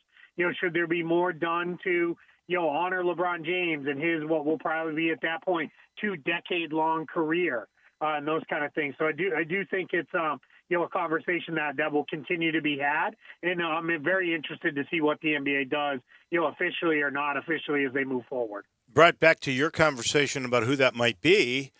If you're going to honor somebody universal that was coming up, it could very well be Bill Russell. It could be Kareem Abdul-Jabbar. It could be Oscar Robertson. It could be any of those guys that really brought the league from being just another hopeful professional sports league into a major entity. And probably Bird and Magic were the ones that really brought it into the fold of incredible popularity and then boosted by Michael Jordan. But those were the guys that really started to make the league a viable sports entity in American culture. Yeah, absolutely. Keith, I agree. Those are the guys I grew up on, Bird and Magic. That's the NBA that I remember sitting there with my dad and my uncles, and that's how I learned the game, was watching those guys play. And that's when you had one game on TV once a week. That was it. So you sat down and so I watched a lot of those guys and those kind of things, and that transitioned into a lifelong love of the game for me was because of those guys, and then watching Michael Jordan build on that and those things. And I think that's one thing that the NBA has done really well year over year over year, with some slight hiccups here and there, is passing it along. And I think these guys who are coming in now, you get a real sense, really, if you want to go back now almost 20 years, but when LeBron came in, their respect and appreciation for those who came before them was so big. And now what we see is those guys are in a position where they're passing that along. And we hear these guys as they come in, they respect LeBron and those kind of guys. And I think the NBA has done a fantastic job with passing that down year over year. And that's why I think you hear so many of the players come out and often speak with reverence. Unless they're retired on TV, then they got to call them soft and weak and not as good and everything like that. Keith, this is easy to a proud Bostonian by upbringing to you. You mentioned Larry Bird as your favorite player, and Dave talked about Magic and Larry Bird, and mentioned Bill Russell and the whole thing with the Celtics and Lakers. That's tonight on TNT, the last game of the night. We know it's the best East-West rivalry in the NBA. Is it the best cross-country rival in American sport? That's a good question. I think it probably is, because I don't know that in any of the other sports we've ever had the teams play as often at the highest level as the Celtics and Lakers have. There's one of those things, right, again, to go back to when I grew up, you just expected when they got there. It was almost a disappointment those couple of times when the Celtics got there when I was a young guy, and it wasn't the Lakers. The Rockets were there instead. That was almost like, wait, that's not how this is supposed to be. So that is one of those things where, yeah, I think there is definitely something to that where it does feel that way. I don't know that baseball's had that enough, with anything like the the Yankees and Dodgers because, since they've been in L.A., I don't know how often they've connected. I want to say it's only a couple times in the World Series. Football, it's not. Football doesn't really feel that way. And college football may be Notre Dame and USC, but that's not cross country. That's middle of the country to the West Coast. It's not literally East Coast to West Coast like Celts Lakers. Yeah, as a proud Boston College guy, Notre Dame's just that other Irish Catholic school. So that's right. Interesting. There was a sad story in the NBA today. LaMarcus Aldridge had to suddenly retire because of an irregular heartbeat. 15 years, 7 NBA All-Star appearances, 5 and all NBAs, which that says a lot to me. You're the best at your position for 5 out of the 15 years you played, and 15 years is a long way. That says to me Hall of Fame. What do you say, Keith Smith? Yeah, I think so. I think that's going to be one of those kind of interesting cases of, is the fact that he was I don't know what his highest MVP finish was. I have not had a chance to look that up just yet. But because he was never a guy who was in the MVP conversation year over year, I think he's almost become a little bit underrated. But, yeah, you said it. When you're making All-NBA 5 times, you're a regular All-Star, you're considered regularly to be one of the best power forwards for the early part of his career and then centers late in his career. Yeah, I'm with you. I do think that there is a good chance that he should be considered, for the Hall of Fame. Absolutely awful that this is how it ends for him. I always want to see these guys retire on their own terms when they're ready. I hate when we see a guy go out before he's clearly ready because of, some kind of health or injury issue. 10 o'clock tip on the East Coast for you in Orlando tonight to watch Celtics and Lakers. And I know your second vaccine, I'm not violating any HIPAA here, any of your personal business, because it was out there on the Twitter machine. But you had 12 to 15 hours of being waylaid by that second one, didn't you? Yeah, I did. I was, fortunately, I never really felt sick. I was just absolutely exhausted. It hit me and, kind of wiped me out in that sense. And the last thing I really wanted to be doing was staying up to cover West Coast games. The Celtics were in Portland, but we powered through it. Maybe with a little bit of help from some caffeine late in the night. But yeah, today, really yesterday, I woke up feeling pretty good. And today I feel absolutely back to normal. And good. I'm so excited that we're headed back to our normal lives here. Hopefully. Yeah, we sure hope so, and I'm so glad that you got the double vax and you're done with that. Last thing on that Boston and LA game is Brad Stevens for sure safe? Yeah, I think so. Danny Ainge and the owner both came out very much and put more of the heat on themselves than they did on Brad Stevens at any point of, with Danny Ainge said, hey, he doesn't have, a roster that is conducive to being maybe as successful as what we're used to. And then Wick Grousbeck, the governor of the team, he came out and said, hey, we're just in a little bit of a transition phase here roster-wise. So I think that was them trying to take the heat off Brad Stevens. He just signed an extension right before the bubble started, so he's not going anywhere. Now you're seeing the team is starting to play better. They've gotten healthier. They've got their guys back to being on the court, more regularly. They're looking forward to getting Evan Fournier back, hopefully when they get back to Boston off this trip.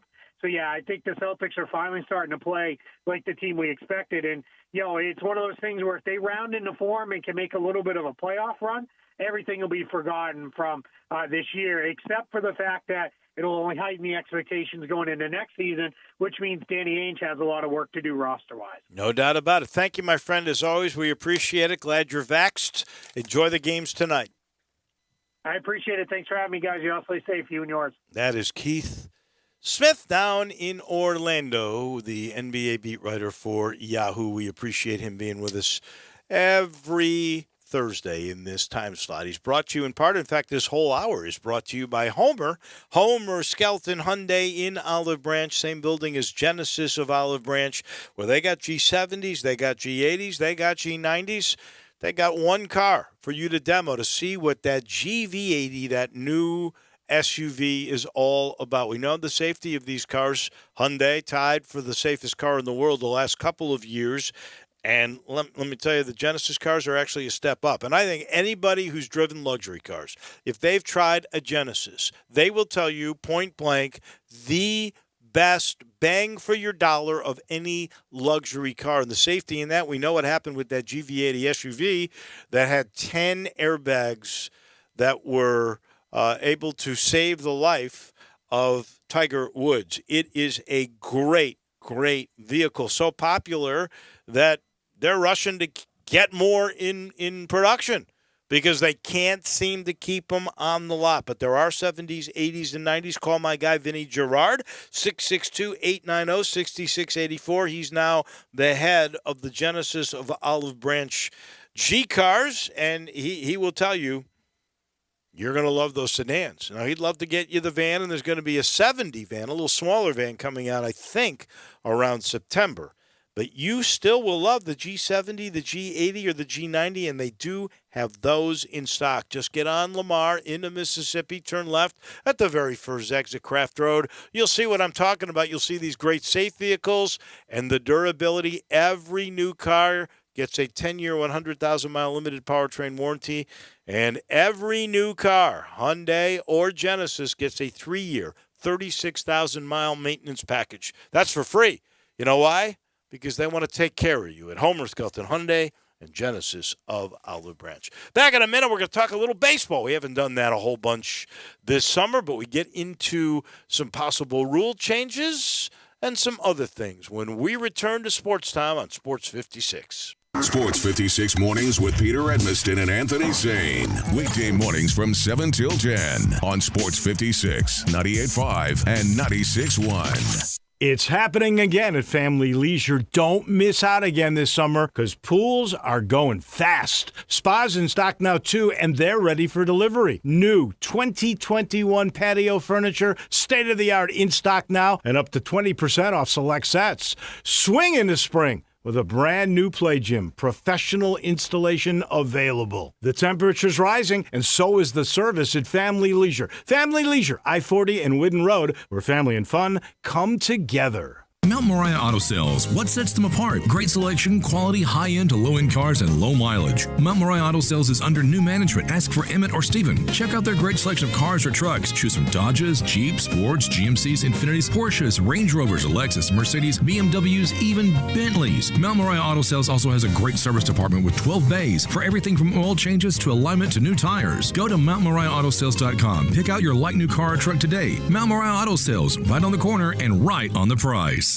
Join us and get vaccinated on Friday, April 16th and Saturday, April 17th during our community vaccination days at the Pipkin Building from 7 a.m. to 7 p.m. Receive a $20 Kroger or Walmart gift card, Grizzly swag, and BOGO McDonald's coupons while supplies last. Join us and get vaccinated on Friday, April 16th and Saturday, April 17th during our community vaccination days at the Pipkin Building from 7 a.m. to 7 p.m. This Friday and Saturday from 7 a.m. to 7 p.m. at the Pipkin, located at the Liberty Bowl Stadium. Farmers Insurance knows that there's a not-so-subtle difference between the sound of a car hitting your rear bumper and the sound of a clown car hitting your rear bumper. Whoa, whoa, whoa, whoa, whoa! Sorry about that. We call that a three-ring fender bender, and we covered it. Talk to a farmer's agent. They know a thing or two because they've seen a thing or two. Call Chad Gatlin at 901-235-1176 or get a fast quote at memphisfarmers.com. We are farmers. Bum, bum, bum, bum, bum, bum. Underwritten by Farmers Truck Fire Insurance Exchanges and Affiliates. Products not available in every state. I'm here with the great Pat Donahue from the Rendezvous Restaurant Shipping Department. Thanks, Brett. We've been shipping our ribs all over the country now for decades from our USDA-inspected shipping kitchen in the Pinch District. We hand-cook our ribs in pits that Mr. Charlie built over charcoal, just like they do at the restaurant. So what comes in a rib box? We could do pork shoulder, we could do ribs, our sauce, seasoning, baked beans, coleslaw. We'll even throw in Pancho's cheese dip with our nacho boxes. We also put a bag of Rendezvous seasoned popcorn, heating instructions, some chef hats, some wet naps, and some other helpful tips from our kitchen. We ship our ribs overnight, exclusively FedEx. And we put them in nice packaging. We don't ever want to use styrofoam, so we use corrugated cardboard, actually 2 boxes that fit nice together. So the ribs get to you, your loved ones, or your clients in a safe, wholesome manner. Rendezvous ribs are perfect for out-of-town clients, customers, loved ones. We also ship ribs for any occasion. Where do we order these great ribs? You can go to www.hogsfly.com or give us a call at 1-888-464-7359. Charlie Burgos' Rendezvous Restaurant in the Alley since 1948. Now, more of Sports Time on Sports 56 with Wolo and Stats. This hour of Sports Time is brought to you by Homer Skelton Hyundai. Here once again are Dave Ocean and Brett Norsworthy.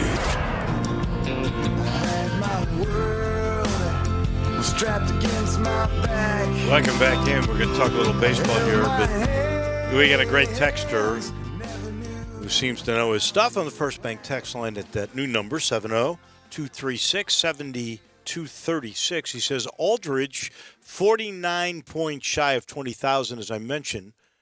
Every eligible NBA player with 20,000 points is in the Hall except for Tom Chambers, and his absence is criminal. I have no idea why Chambers is not in. I don't either.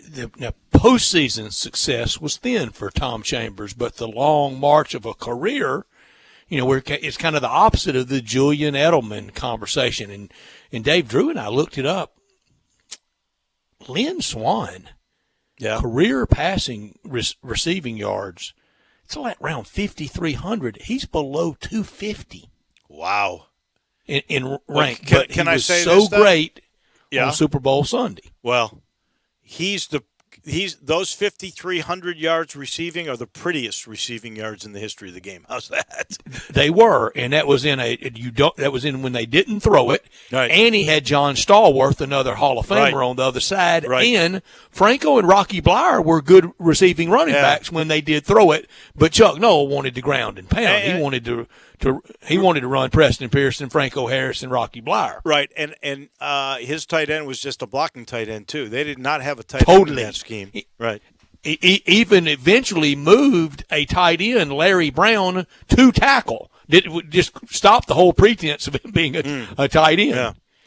We talk some baseball here in a second. I want to let you know that when people talk about real estate, they say when you want the job done, you got to call Sheldon. I agree with those people. That's Sheldon Rosengarten, Mark Spensdorf Realtors, the hottest new listing that he and Maria Cron have just placed on the market is 3,500 Wingarden Cove.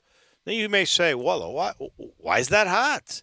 It's because it's the ultimate wow house on the 18th hole, right there in Southwind. It's the former home of Grizzlies coach J.B. Bickerstaff, as well as Tiger coach Josh Pastner. I've been in that house many times.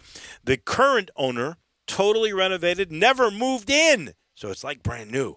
So whether you live in Southwind, Germantown, downtown, Midtown, or wherever, if you know someone or you got a buddy that's thinking of selling, how about talk to 2 or 3 real estate brokers? Just make sure that Sheldon and Maria are one of the groups that you're going to talk with. Their experience in that strategic marketing program, well, it sets them apart from other brokers, just like hearing your address right here on the air with me. You can reach them at 483-0546 or memphisrelocate.com. Again, memphisrelocate.com, simple. Or that famous number, 483-0546, and do it now. So we mentioned, Brett, that the strikeout rate has increased every year in the last 15 years. I heard John Harden today on his show say there are more strikeouts this year than hits.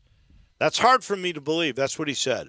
There are more strikeouts I believe him. than hits. It has prompted baseball to experiment with the independent Atlantic League to move the mound Because all back. great ideas come from the independent Atlantic League. I'm sorry for interrupting you, Dave, but I just want the listener to know all great ideas come from the independent Atlantic League. Well, the ideas actually come from baseball, and they say, Atlantic League, you want a little money to stay in existence? Try these rules. Do what we tell you. That's exactly what happens. So they are experimenting with moving the mound back from 60 feet, 6 inches, which it has been since the 1800s. Please, Lord, make it stop. To 61 feet, 6 inches. They're going to move it please, back a foot to get more balls into play. To me, that's ridiculous. This thing has been a part of the game since it began. You're talking, what are you going to move the bases now? You're going to move them in 5 inches or 5 feet or something along the line? Making them bigger. Here's, if you're going to do this, do something you already did one other time to try to produce more offense. Lower the mound or take the mound away. Who says you got to have a mound? I'm not sure when baseball began you didn't just have the rubber and it wasn't elevated.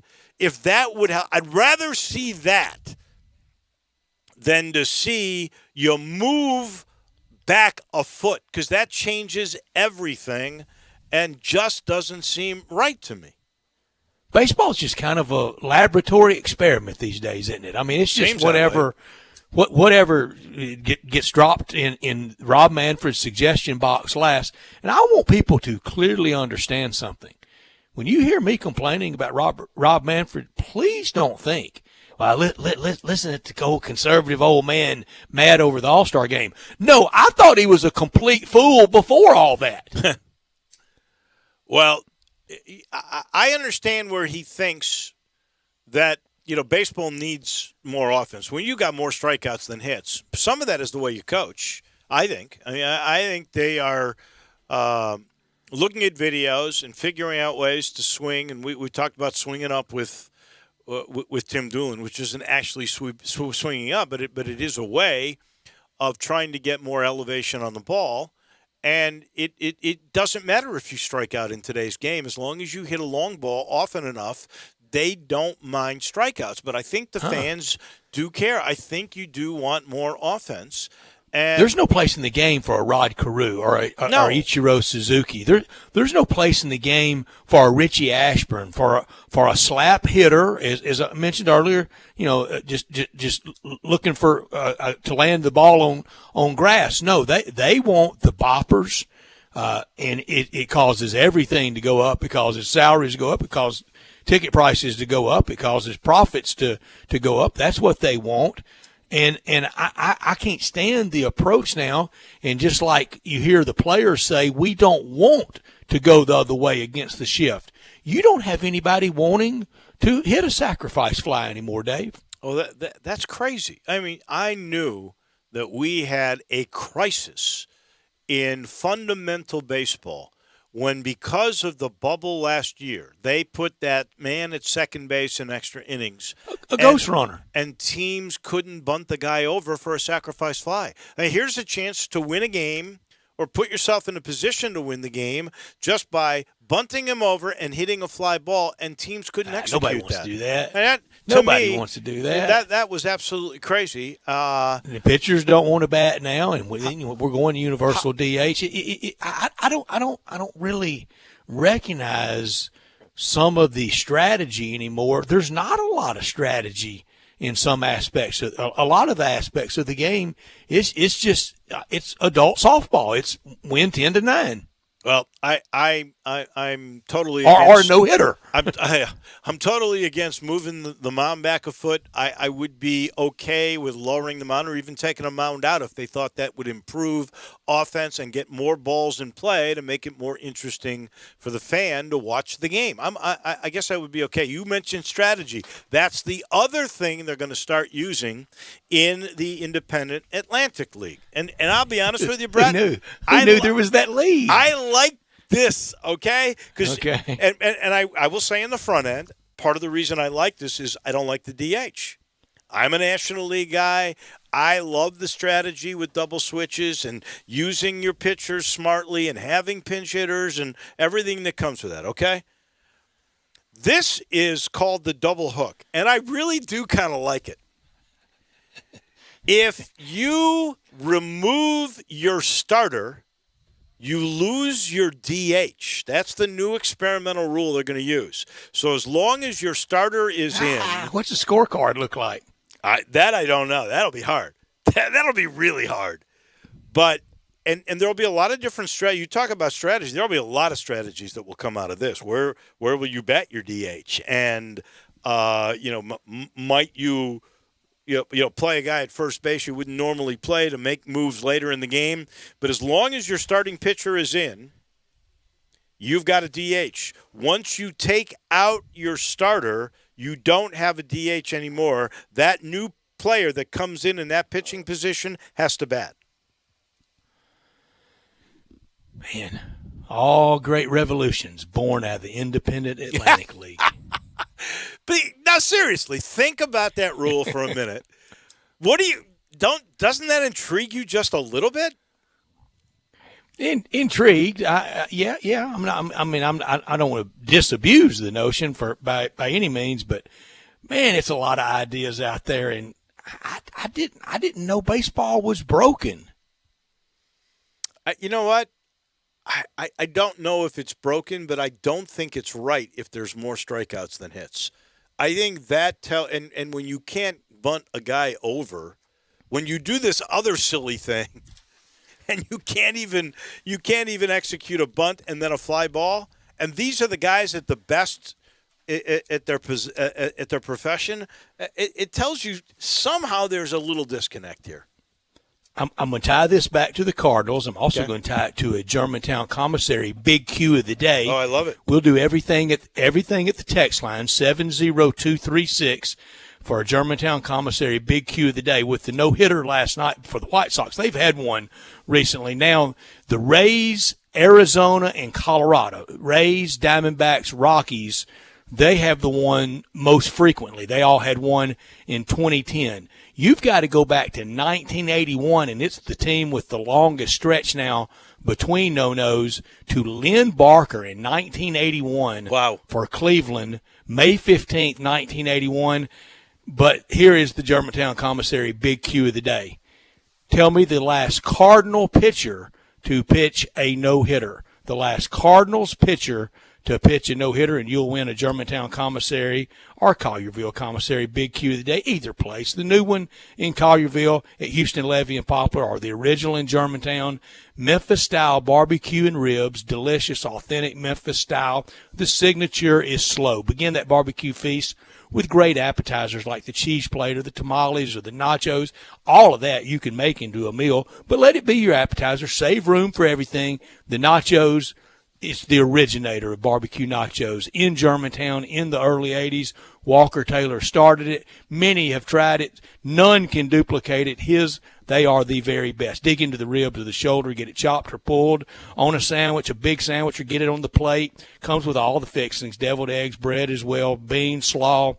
You can order it by the pound, a 6-pack, 8-pack, or a 12-pack. We're giving away a 6-pack right now at 70236 for the person that can name the pitcher who was the last Cardinals pitcher to pitch a no-hitter. It was a while ago, 2001. In fact, he also is a former Memphis Redbird. And at the commissary, save room for dessert. Best lemon icebox pie anywhere. 754-5540 or online at Commissary Barbecue in Collierville and Germantown. In those party areas outside now in Collierville, it's perfect tonight to go out and sit there and watch some early evening NBA, early evening baseball, and have fun at the new Collierville commissary at Houston Levy or the original in Germantown. Great texter, and we don't have the answer yet, so you still get in at 70236, but somebody in the First Bank text line put this in. Willie McGee's MVP season in 1985, he had 10 home runs. That will never happen again. You are absolutely correct on that one. We've had 2 no-hitters in the first 2 weeks of baseball. I don't know if you know the answer to this, and I'm just throwing it out there. If anybody does know, you don't get anything for this, but I'd like to know. What's the most no-hitters in a single season? Dave, I looked everywhere today and could not find that, and we could be off to a record-setting pace. It feels like, Dave, I swear, Tuesday I had to bump out a little bit early. I promise you, when we were going to get to crunch time that day, I thought Tuesday night we may have one because we had some big guns out there Tuesday night. Had Bauer going, but the 2 no-hitters have not been from big guns. No. Last night, as you said, Rondon, I thought his career might be over. He had Tommy John surgery, and what he did last night was a complete shock. Speaking of the text line, we did get another one on the First Bank text line. Again, that number 70236. We don't have the answer. Who was the last Cardinal to pitch a no-hitter?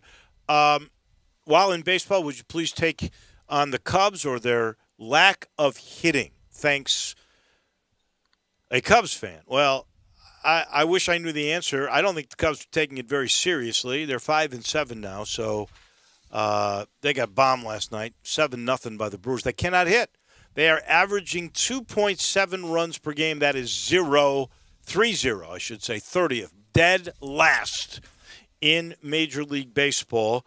They average under 5 hits a game, last in baseball. Their batting average is a team, Brett, a paltry 163. I think part of it is just the spirit of the team. I really do. I don't think, like the way they've treated Rizzo and not even trying to – this is a guy that should be a legacy guy. He should be like Yachty. He's part of the great He should be era. Canonized, Yeah, yes. And they're not even trying to keep letting him in twist, the fold. What they did with Chris Bryant was not very nice. They don't seem to have any direction. I don't see the plan for a rebuild. Obviously, they missed Theo Epstein. It's awful. I am expecting the worst out of this team this year. You waving the white flag after 12 games already? No, I'm not waving the white flag, but I am very disappointed. The voice of reason, Drew. I am very disappointed in the attitude of the Chicago Cubs. And 163, Dave, for goodness sake. And the Ricketts are dragging profit, as a lot of people are just protecting their interest. Yeah. And there's very few people, there are very few ownership groups this year, air quotes here, going for it. You can go through the teams that aren't. I don't think the Cardinals are. I don't think the Cubs are. I don't think the Red Sox are going for it. No. And then there are teams that are never going for it, like the Rays. If they get there, fine. If they don't, fine too. Oakland kind of falls into that. The Rockies, the Mariners, the Rangers, they're kind of in that kind of never really are, but if they stumble into it, all the better. It's hard. The Dodgers are. The Yankees are. I think the Reds are. It's hard to find the 3 Reds or 4 are trying, more. for sure. The Padres are. I think the Phillies. The Padres are going for it. I think the Phillies did. They've signed free agents. They've tried. The Angels have done that same thing, the way they've paid. Are the Nationals? Are they dragging profit from 2 years ago's title? I kind of wonder about that myself. And next week we're going to have Bob. Orioles Carpenter are never going for it. The Ricketts Pirates are never going for it. No, Tigers are never going for it. The Ricketts make me upset because the Ricketts got a heck of a deal. They had the city basically build them an entertainment district right out their ballpark, which they get a lot of the proceeds. Walt Disney of baseball. And are they putting up anything really to try and keep all those people coming in, except that they have a legacy ballpark in Wrigley that people want to see? No, they're not. It's terrible.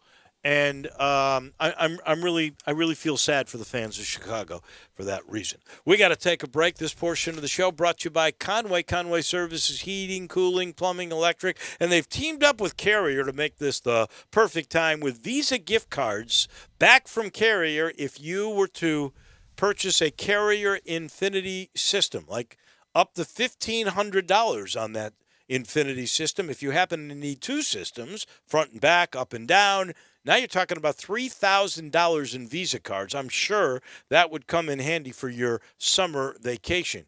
If that's not enough, you get an April air cleaner to get the dust out of your home and a 10-year parts warranty, all part of the package, and a free Nest thermostat. And I'll tell you, those things are $1,200 just for the thermostat alone. Plus, you're going to get with Conway easy payment plans as low as $139 a month. Everybody can afford that. So please call my guys, 360-8255, real simple number, and you will be on the verge of getting the latest in technology. Again, that's 384-3511. Conway Services, heating, cooling, plumbing, and Visa cards. Back in a minute. We'll put a wrap on this hour number 2 on this Thursday of Sports Time.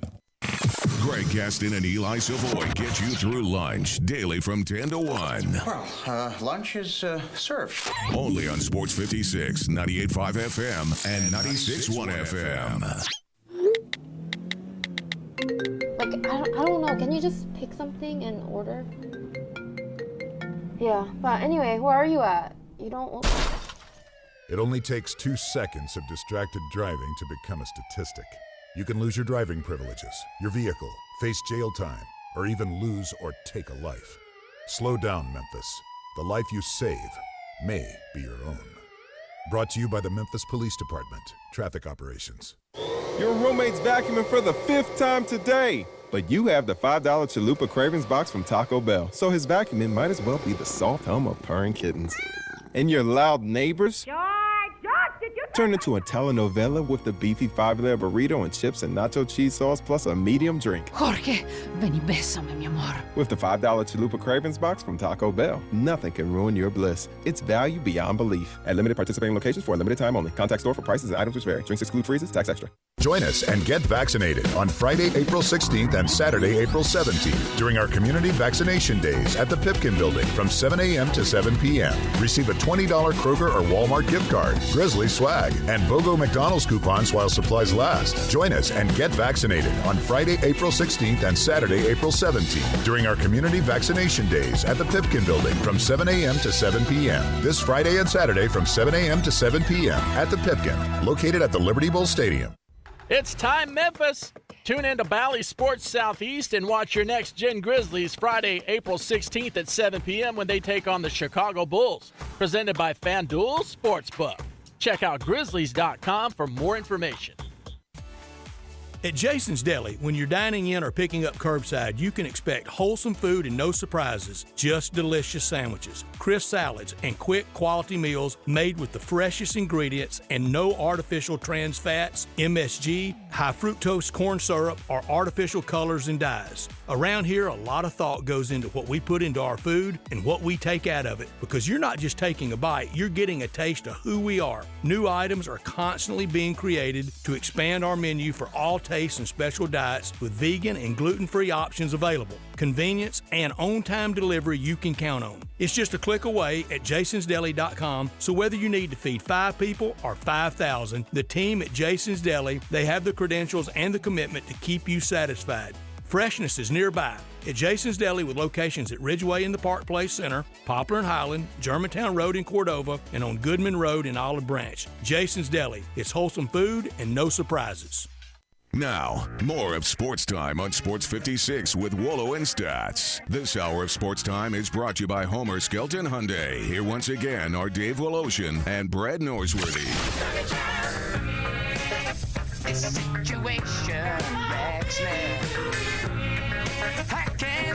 Welcome back in, cruising through our second hour here.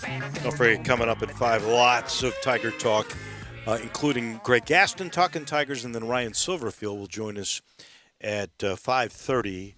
On Twitter, there's a bunch that is coming from, I guess, the Lawsons. They're about to make a decision. Maybe I guess it'll be on the weekend that we'll find out. Do they have an official Twitter handle like @the_Lawsons? I wish they did. That would be really cool.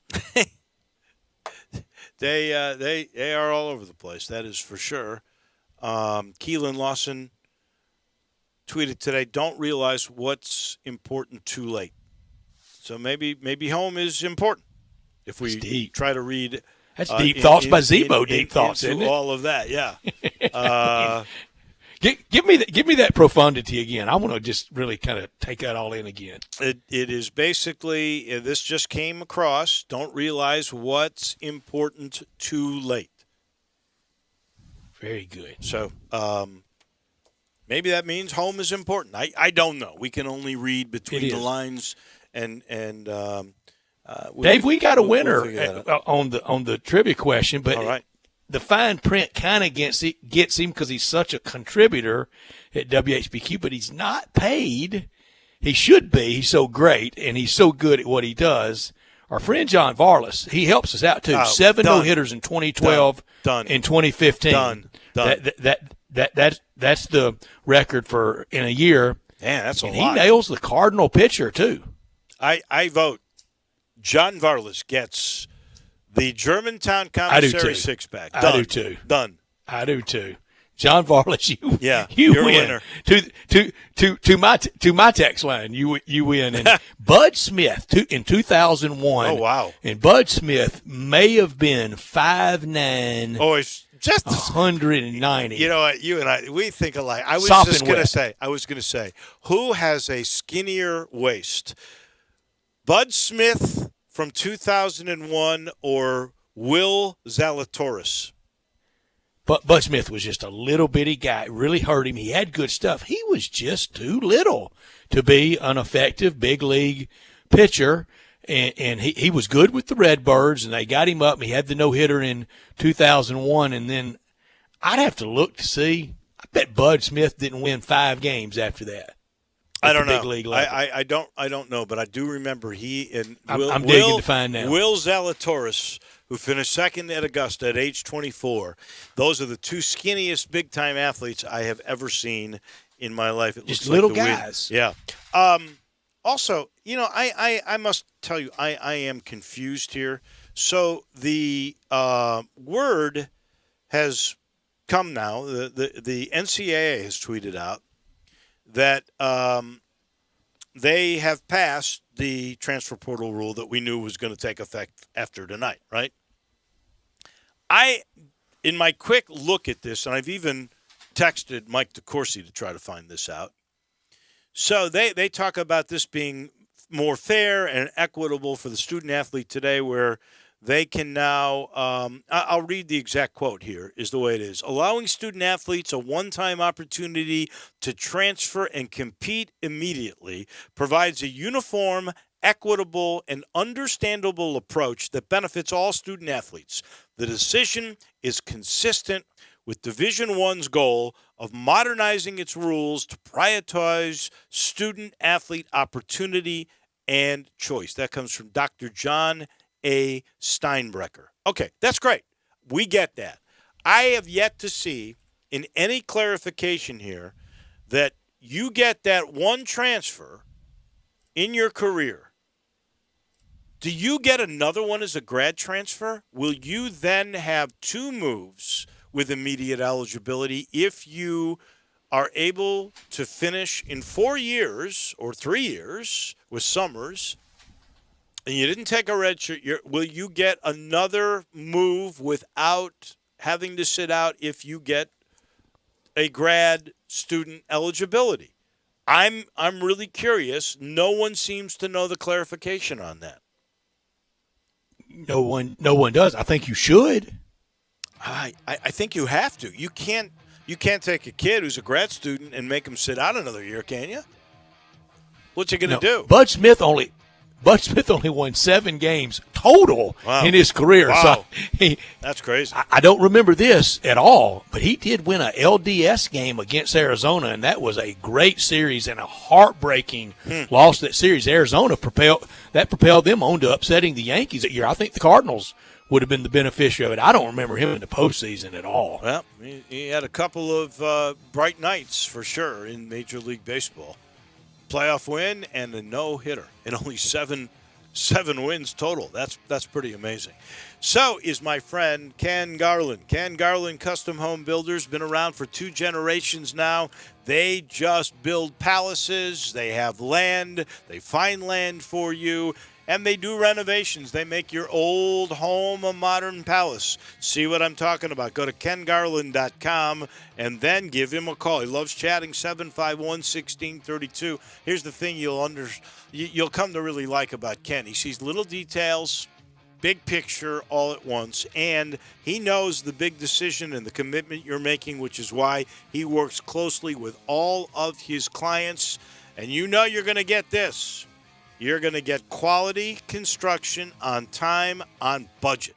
That's what he's been doing for a long time. Again, kengarland.com. When you're ready to make that move, make that call. 751-1632. Ken Garland Custom Home Builders. 2 hours in the books and a lot of Tigers coming your way. Right around the corner, we start with Greg Gaston at 5:30. The head football coach of the Tigers, Ryan Silverfield, will join us. Stick around.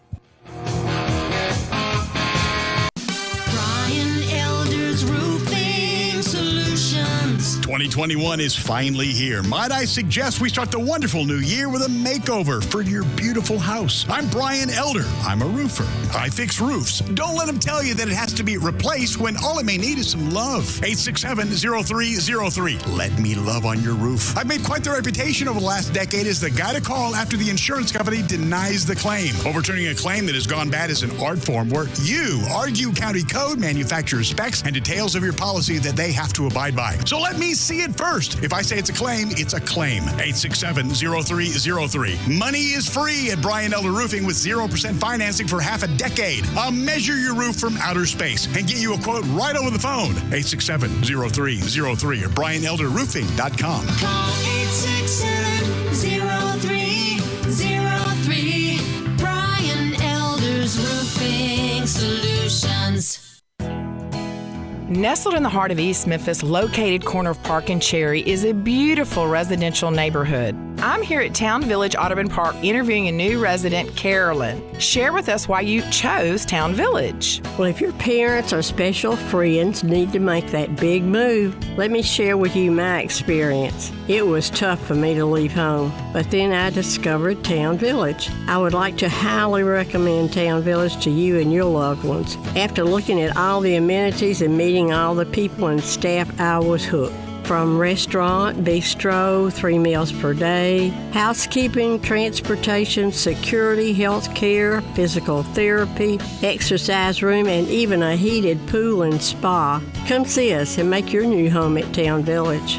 Visit us and call Daniel at Town Village Audubon Park at 901-374-7342. There's no place like home, Town Village. Join us and get vaccinated on Friday, April 16th and Saturday, April 17th during our community vaccination days at the Pipkin Building from 7 a.m. to 7 p.m.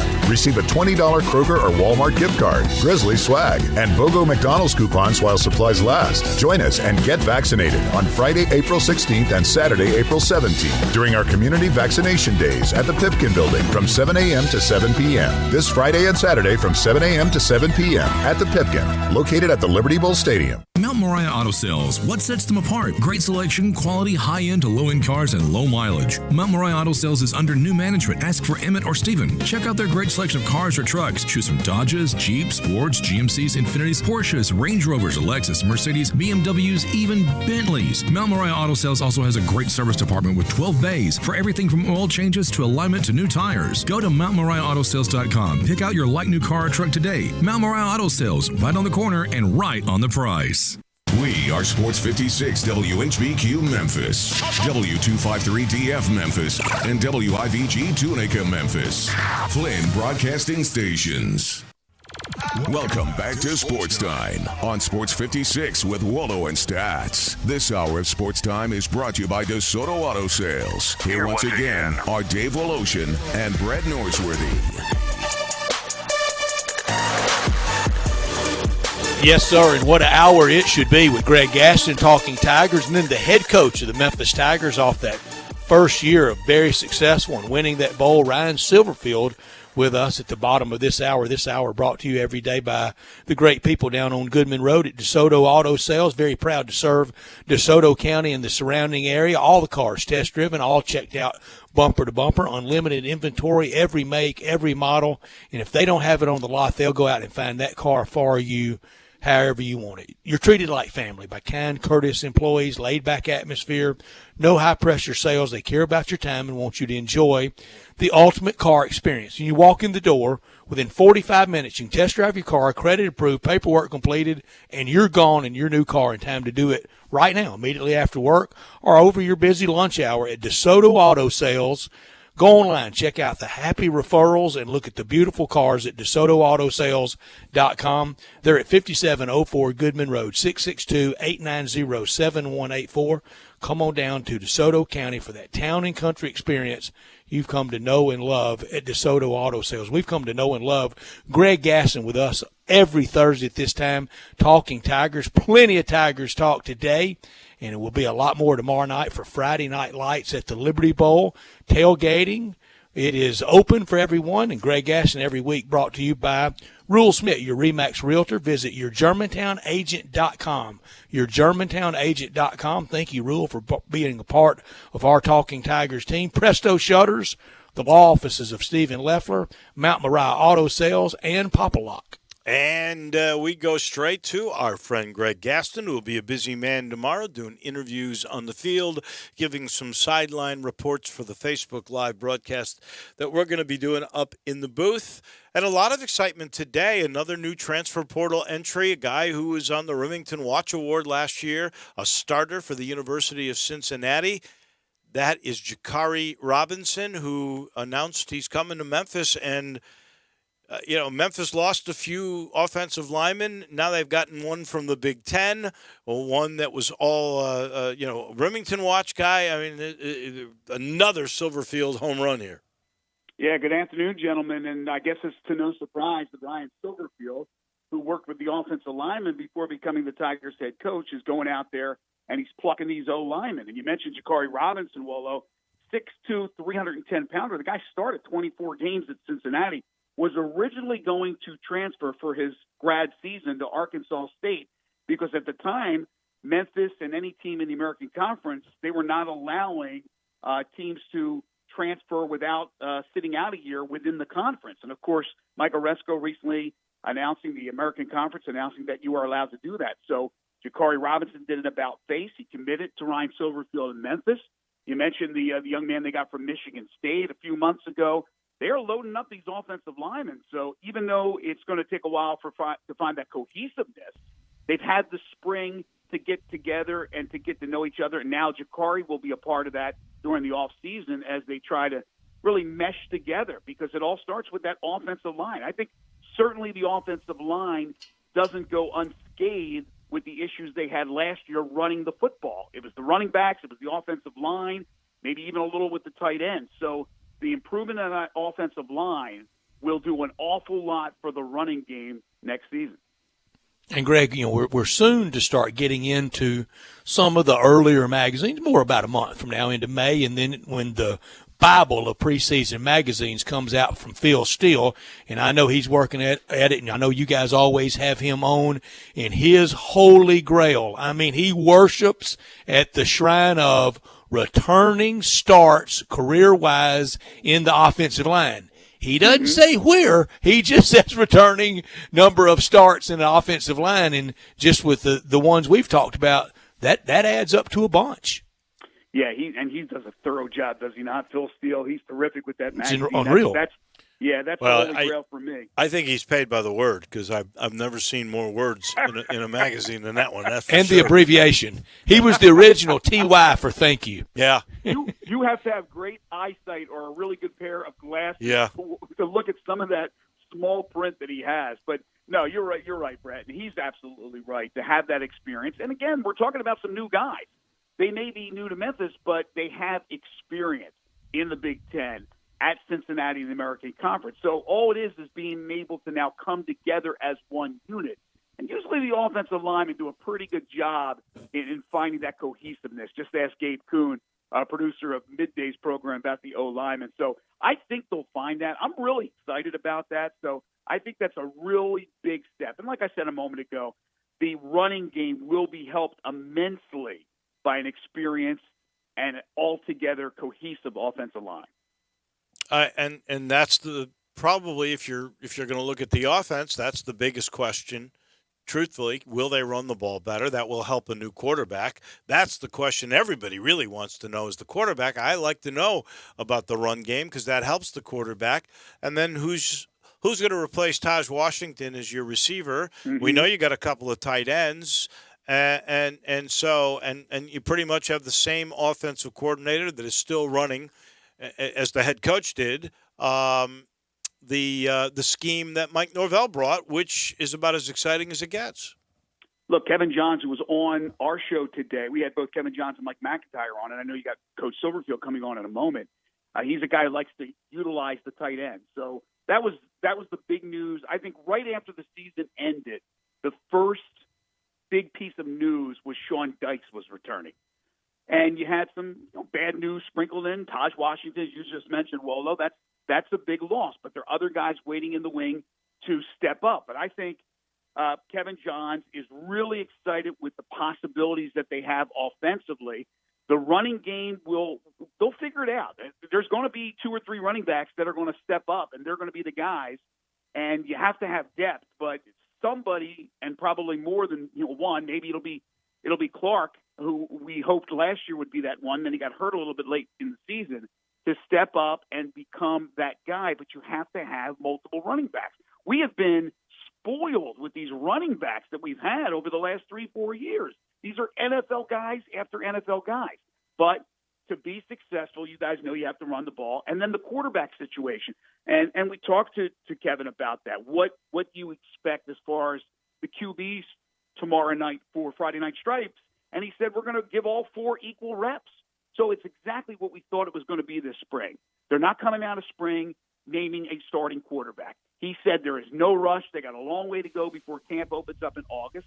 So there's no timetable when we'll know when that starting quarterback will be named. But right now he likes the competition. I'm intrigued by that for sure. I like it. I think you have to have competition, but eventually, especially at that position, you got to settle on one. We know that's probably going to be the first Monday of the luncheon and the media availability. That's probably when that announcement's going to be made. But like with everything now, you'll know before that, but that's probably when the announcement will be made. Will they have a luncheon? That'll be interesting. Or will it be a Zoom thing like it's been? I hope they bring back luncheons. That would be time for real. A sign for normalcy coming back. Look, I haven't seen any practices yet, so I certainly cannot speak from any form of education, and we'll know a little bit more tomorrow. But I did hear Ryan tell the press yesterday he may play his number 3 quarterback with the number 1s. You're not going to know, but I would just be shocked if Grant Gunnell, who transferred from Arizona State, if he was not your guy. I just don't see why a guy would transfer if he really wasn't going to be that guy. But Peter Parrish did transfer too from LSU, but he wasn't playing at LSU the way Gunnell was playing at Arizona State. So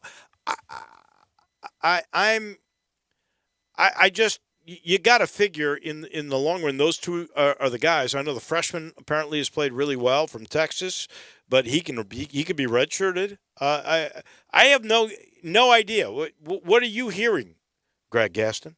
We expect Gunnell. We all expect Gunnell to win the job, but saying that we expect it and having him go out there and do so are 2 different things. So I don't know. I'm with you, Waldo. I'm in the dark as well. I haven't seen them out at practice. I'm going to be real curious to see how they throw the ball tomorrow night. When Kevin Johns joined us today, he was talking about Parrish and Brown and their ability to also break down defenses with their legs, right? And talked about having a package or 2 in there for that. I would not be surprised in a perfect world. You have your starting quarterback, whether it's Goodell or whoever, and then you have a package for one of these multi-dimensional quarterbacks, whether it's Parrish or Brown. And I'm not sure about the young man from Texas, if he's got the legs as well. But Goodell's more of the prototypical pocket passer. But I would not be surprised to see packages for 1 or 2 of those guys. So don't think that just because one of the 4 and one will sew up the job eventually, and whoever it is, that's the only quarterback you're going to see. This isn't Brady White yet. Gunnell hasn't played a down yet for the Memphis Tigers, so let's not throw him in yet to the Riley Ferguson, Paxton Lynch, Brady White gravy train that we've seen at that position. Let the guy get out there, get acclimated, and let's see what he can do. Boy, the bar's been set high, though, hasn't it, Greg? And that's a great thing. Sure has, Brett. And, yes, to be able to rely on the quarterbacks, the incumbents we had for so many years, whether it be Paxton when he started, nobody knew what he could do, and then all of a sudden he turns into an NFL caliber quarterback. It didn't work out for him in the league, but as a college quarterback, he was great. Riley Ferguson just slinging it all around the field, and then Brady White. What more can you say about what he did? And when you have one of those guys coming back, you know you're set. You're set. Now, you have to have the backups just in case, God forbid, injuries and things like that. And Memphis has done a pretty good job in being able to avoid that big injury. But I think to have 2-3 guys that are ready to go for this year is probably the way they want to go. I think they have, like you said, Brett, they'll have a clear cut, number one. But they'll have a couple of guys waiting in the wings. No question about it. This isn't yet Brady White where you just depend on him game in, game out, down in, down out. Let's again, see what this guy has to offer. And tomorrow, what is great about it is we're going to get a little chance to see these guys, albeit in a spring game, chuck the ball around the field. And it's great that not only the media gets to see it, but fans get to see it as well. I think tomorrow night's going to be great. I will say this. In 2008, when the Tigers were making their run and they were going through everybody on their way to the Final Four, I used to say, folks, really soak this in. These are the good old days.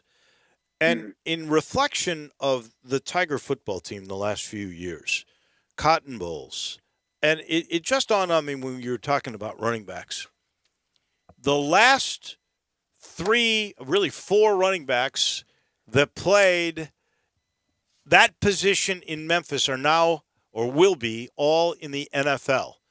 Pollard, Henderson, don't forget Antonio Gibson, and really Mike Norvell kind of blew that. He did not realize how good Gibson could be as a running back until very late in the Gibson tenure. But Gibson, they're all 3 are playing in the NFL on a regular basis. Gibson's starting.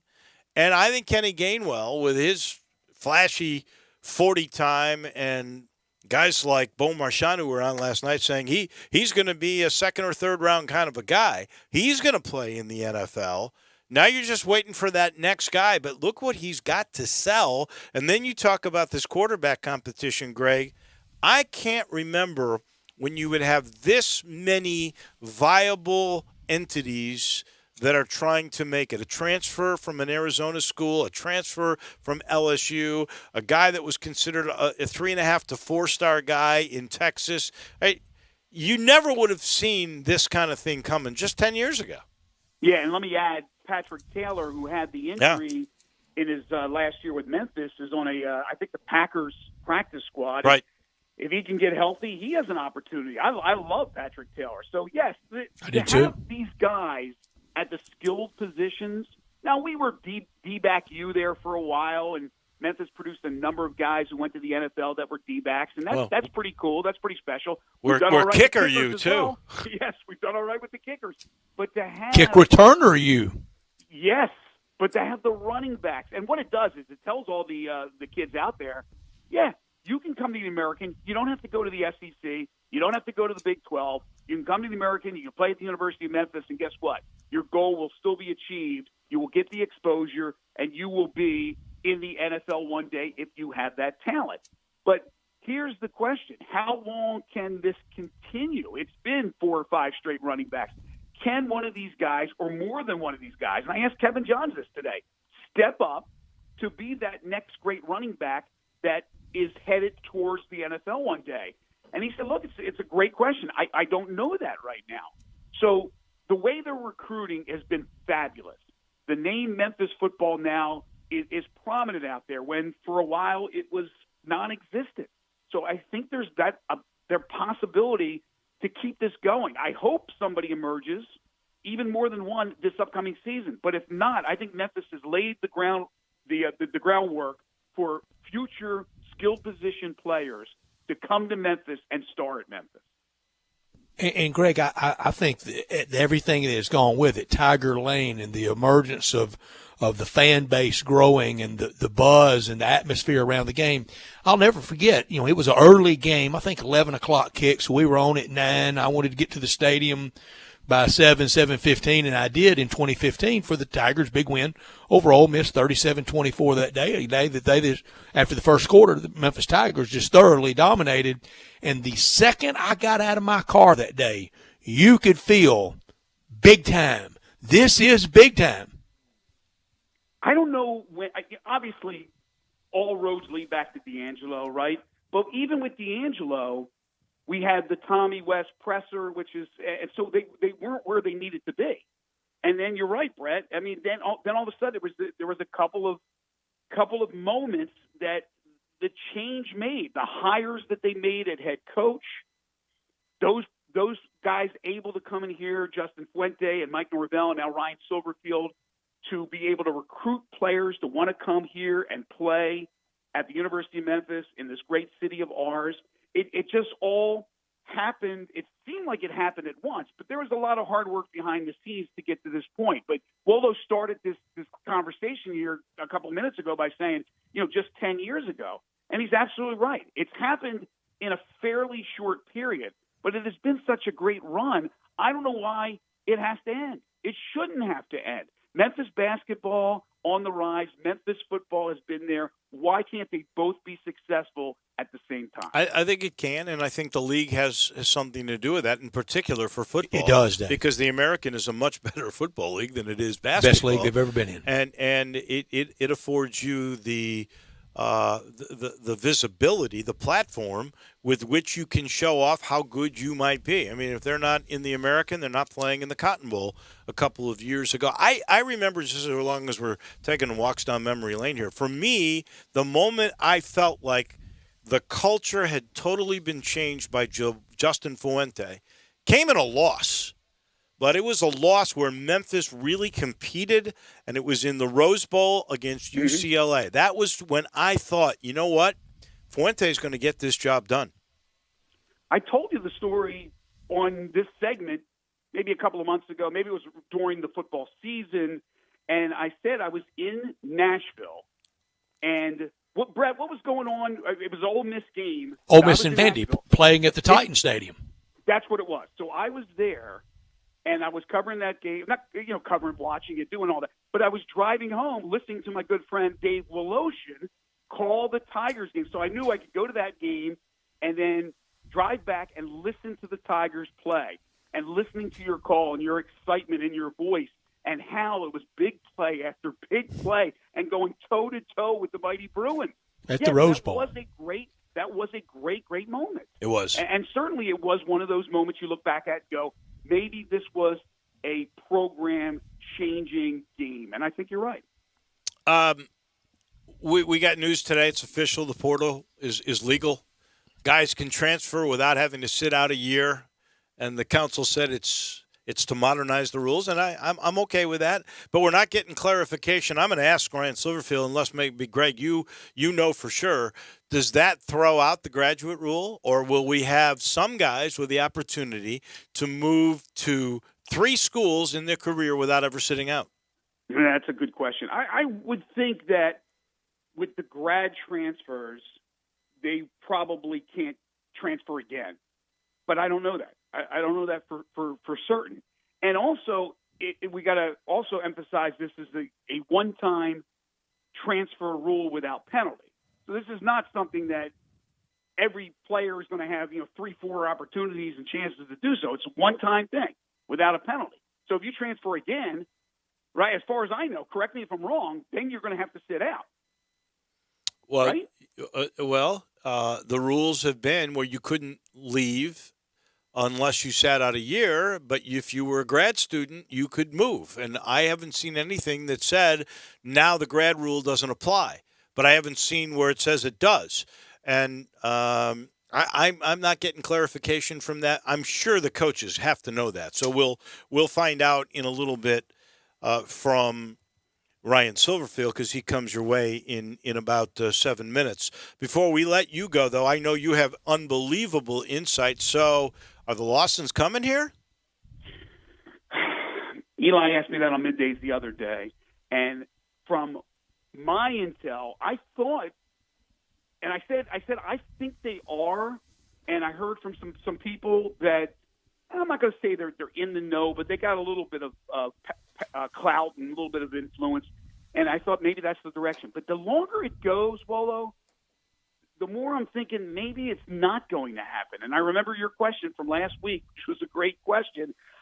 I don't know. I'm stymied by this thing. I thought that maybe it would be the Lawsons, and we would have already heard about it sometime midweek. So now we're late on Thursday. I'm starting to lean now the other way, that they may not be coming here. I'm just confused. It is tough to figure out. I will say this. I thought it was going to be Tuesday or Wednesday. That was the original quotes that I've seen in the original stories about the Lawsons and coming here, and that was after the 2.5-hour Zoom call and the offer to both kids. So I don't really know. And then there was the Keelan Lawson tweet that just came out a little ago that I don't know how you read between the lines on this one. I'm trying to find it. What did quick. he say? I didn't see this one. It's just one line, and let me. I'm still trying to find the thing because I here it is. Don't realize what's important too late. So you read between those tea leaves, baby. They're tough tea leaves to read. They are. Zebo deep thoughts there, Greg. Yeah. Right now, your guess is as good as mine on that one. So I don't know. I don't know what Keelan means by it, but hopefully we'll find out soon. Yeah, I kind of with you. The sooner probably the better for Memphis. Always a pleasure. Thanks, Greg. Chatting with you. You're welcome. And Brett, if you don't mind, let's go over the list again of people who are bringing us Greg Gaston every week, even this late in the year. Rule Smith, your RE/MAX Realtor. Visit yourgermantownagent.com. Presto Shutters, the law offices of Stephen Leffler, Papa Lock, and Mount Moriah Auto Sales. Thank you, Greg. Thank you, Greg. We appreciate it. We'll see you tomorrow night. That'll be a lot of fun tomorrow night. We'll get a lot of answers, too. And I love this promotion they're doing. If you haven't heard it yet, and I'm sure Ryan's going to talk about it here in a few minutes, but if you go get vaccinated at the Pipkin building, do it before you start to even tailgate at Tiger Lane. It's right there on Tiger Lane. If you get a vaccination, they will give you a $10 concession voucher.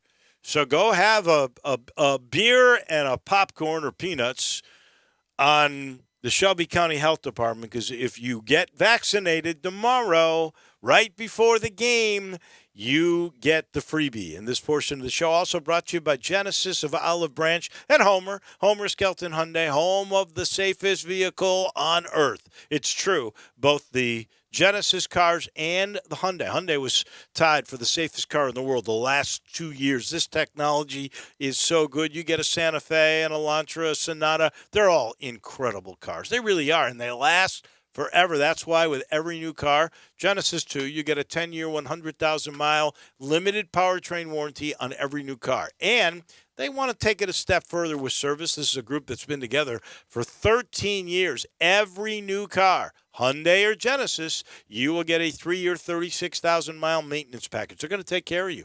They're going to definitely change your oil and rotate your tires, and they will do everything possible to make sure that vehicle runs perfectly for the lifetime of the vehicle. You'll love what you see. If you get on Lamar into Mississippi, exit 1 Craft Road, turn left, go see Chris True and this gang that's been together forever.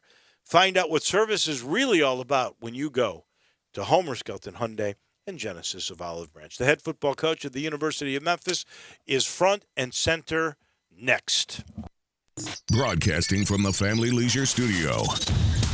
We are Sports 56, 98.5, and 96.1.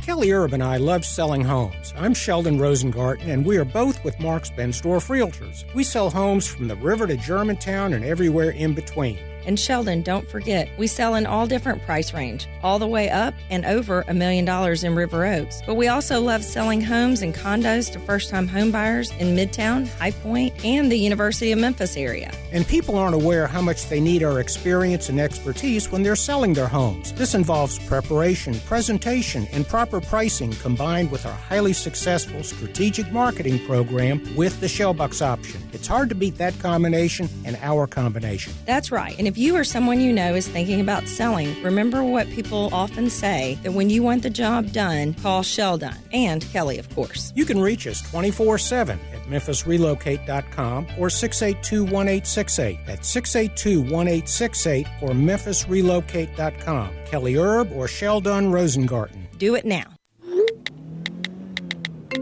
Like, I don't know. Can you just pick something and order? Yeah, but anyway, where are you at? You don't... It only takes 2 seconds of distracted driving to become a statistic. You can lose your driving privileges, your vehicle, face jail time, or even lose or take a life. Slow down, Memphis. The life you save may be your own. Brought to you by the Memphis Police Department, Traffic Operations. It's happening again at Family Leisure. Don't miss out again this summer because pools are going fast. Spas in stock now, too, and they're ready for delivery. New 2021 patio furniture, state-of-the-art in stock now, and up to 20% off select sets. Swing into spring with a brand new play gym, professional installation available. The temperature's rising, and so is the service at Family Leisure. Family Leisure, I-40 and Whidden Road, where family and fun come together. Hey, I heard that you just got a new car. Yes, I sure did, and I could not believe how simple it was. Really? Tell me what happened. I bought my car at Cars Inc. They are family owned, and the choices of cars were the best I've ever seen. They even said they could price match with anyone and help me with whatever financing I needed. Wow, it does sound like they know what they're doing. Their family has been in the car business for over 30 years, and they're excited about being in Memphis. Where are they? 5095 Cummington Way, and their phone number is 901-623-7180. At First Bank Mortgage, their core purpose is to help you get to a better place. That better place may be a lower monthly payment, that vacation you thought was impossible, or getting into a home with a fenced backyard where your kids can play. To get into your better place, First Bank Mortgage makes decisions right here at home. Dedicated to helping you get to your better place, First Bank Mortgage. Call Daniel Mooney at 901-462-0145 today. NMLS 741022. Equal housing lender. Welcome back to Sports Time on Sports 56 with Wallo and Stats. This hour of Sports Time is brought to you by DeSoto Auto Sales. Here once again are Dave Woloshin and Brett Norsworthy. The head football coach of the University of Memphis coming your way in a minute. Memphis Public Golf is back and terrific. So happy to see all the golfing going on. And this year, the City Links put junior golf and championships front and center. If you're a mom or a dad, City Golf will have golf championships for all of you this summer, and camps all summer long, June and July at the Links at Whitehaven. And if your game is ready, the Pub Links is going to be bigger and better than ever before. Championships at Galloway, Audubon, Fox Meadows, and Pine Hill, the Hillman Robbins, the Lady Amateur Championships, a whole lot more, and they're just getting set to begin. And if you haven't played a city course in a while, oh, you're going to love what you see. They are in top-notch condition and only going to get better as the weather allows. All of them are getting into absolutely top-notch shape, and the greens are rolling perfect at all 6 courses. And wait till you see the new Overton Park 9 after its $2 million renovation. City Golf in Memphis, a sporting tradition for over 100 years. We now have the honor of talking to the head football coach at the University of Memphis. We actually have a spring game. You've never been the head coach for a spring game before. This is new territory, Coach. How are you? Yeah, great. Appreciate you guys having me on. Obviously, really excited about tomorrow night, Friday Night Stripes, 7 o'clock at the Liberty Bowl. It's going to be a wonderful event. I'm telling you what, it's going to be the city's outdone itself, the Liberty Bowl, the University Athletic Department. It's going to be a great event tomorrow night, and look forward to seeing all of our fans there. Before we get into some of the specifics of what you've seen so far this spring and everything else, I do want to ask you about the vaccination promotion because I'm in love with it. I really think it's important and a great deal. But I want just verification from you, Coach. You come, you go to the Pipkin Center before the game, and Drew is asking us, it doesn't matter if it's the first shot or the second shot, right? You'll get a $10 voucher for concessions at the spring game if you go get a vaccination right there in Tiger Lane. Is that true? That is correct. Yeah, I think it's a great deal. So obviously appreciate what the Liberty Bowl are able to do that, and then the people at Pipkin building are able to do for us. I think it's great, right? We want to try to get as many people in the city vaccinated as we can. It's a great way to do it. It's a win-win for everybody. And then take care of yourself, take care of your loved ones, and then come on in and enjoy some $10 off at the concession stand and a lot of Tiger football fun. Coach, there haven't been many quarterback battles in spring and into August camp, but you've got one now in big shoes to fill, and record setter and the Heisman Trophy of academics and athletics that he won last year with the Campbell Award in replacing Brady White. Give us your quarterbacks that are in the mix. Give us their assets, but also some things that come August camp, so maybe some liabilities that you really want them to work on.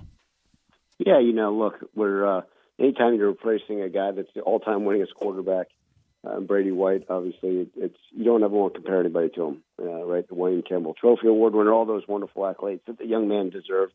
And now we got 4 guys that we feel like are going to come in and compete. One of them being Seth Hennigan, who is a true freshman. Actually, should still probably be in high school. I think he just turned 18 last week. So a young man that tremendous talent, went undefeated, won a state championship.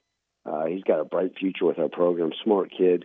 It's going to continue to grow. Then we have Keelan Brown, the redshirt freshman, number 12. Who's out there, athletic, smart. From Zachary, Louisiana, 2-sport player. Originally was going to play some baseball here at Memphis, but he knows the type of competition he's in at the quarterback position. So his focus has been on football this spring. He's done a wonderful job. He's one of those guys that understands this offense pretty darn well. He traveled with us this past year, really, in essence, being Brady's backup at the end of the season, when you play in the bowl game and all that stuff. So the guy that's learned from one of the best and understands what we're trying to get done. Peter Parrish, a guy that was ineligible this past year, the LSU transfer, tall, athletic, has a rocket of an arm. Can do a lot of things with his feet as well as, slinging that ball. Got great arm strength. Excited about his future. And then Grant Gunnell is the transfer from Arizona. Grant's a big joker. He looks like your prototypical, he almost looks like Paxton Lynch out there, just a big, tall drink of water, good arm strength, intelligent, cares, works hard. So all 4 bring different things to the table. All 4 have attributes that we like in a quarterback. The biggest thing, like I said, is we're going to find out that's best for us and our team. And, they're all going to rotate tomorrow, so you're not just going to sit there and say, wow, well, this guy ran out with the ones, and that's who it is. It's going to be a full rotation. Excited about him. I do believe this quarterback battle is going to go into training camp, and, we'll figure it out. Maybe we flip a coin and figure out who runs out versus Nicholls State. But right now, excited to watch those guys go out and compete tomorrow night. They're really all that close, all 4 guys? Absolutely. I mean, there's days that we get the true freshmen there with the ones, and sometimes it's with the 4s. I mean, it's just part of it. And I think it's a good thing to have that, we feel like our quarterback is on our roster, right? I know some teams are finishing up spring ball saying, we got to go look for a quarterback, and we feel like we got ours here right now. In all the years that you've been at different places, is this the best quarterback competition coming into a spring that you've ever had to enjoy? Yeah, I think so. We had the only other time we've ever had stuff was, early with the Vikings when we had some of those guys battling it out. But then we brought in vets like Don McNabb and Brett Favre. It was pretty clear who the guys were going to be. And then at Detroit, Stafford. And then, throughout my career, I go back to the history of some of these guys I've been at college. I mean, even here at Memphis, right? You think about it, obviously Riley Ferguson is clear cut, right the day he walked in was a guy. Brady White had to fight for his job when he first got here, but it's pretty obvious that he was our guy with it. And then now all of a sudden, it's a different deal, right? I mean, even prior to us, they had Paxton Lynch. We've had a lot of good quarterbacks here at Memphis, but this will be one of those quarterback battles that some people say, "Man, does it stress you out? Does it cause you angst?" No, because I feel comfortable with all 4, and so that's a good thing. The competition and the fact that you got some depth at that position. I'd be worried if I said, "Well, I only got 1 of these 4 that can play." No, I truly believe we can roll and leave them out there and be just fine. What is the best thing that you have seen so far this spring that you're the most confident will carry over into fall? Yeah, are you talking about from the team in general? Yes. Yeah, Dave, this has been the most competitive group. We've got 102 guys on our roster, and everyone keeps talking about that's great. The portal and wants to talk about you're losing all. Well, I've got 102, and I'm adding quite a few more. We've got quite a few guys we've signed. So the nature of this thing, it's we got plenty of guys, but they're competing every day. I love the culture that the young men are creating. I always say, it starts with me, but ultimately it's their team and the way they behave and act. And this is a hardworking group. Is this the most talented group we've had? Maybe, I don't know, but I love the depth we have on defense. We got guys battling day in and day out. It's just been great. They're a pleasure to be around. These young men are hungry. They want to continue to compete, and that's the kind of thing that I know is going to pay dividends down the road for us. Last year, the media guide for next year will say 1 year as head coach of the Memphis Tigers. But, Coach, I think last year counts for 8 years for everybody with the year that it was. Do you ever sit back and go, what in the world did we just go through? I think so. You guys know this in a lot of careers, especially in college football. But, I sit there and think about, okay, and it all goes back for me. It goes back to, our very first I was named interim head coach really the night of the championship game, and it's been a whirlwind since, right, from hitting the ground running, recruiting, and then being named head coach, and then my first game being the Cotton Bowl. And I'm like, it really, and then, the pandemic, so it hadn't ever slowed down.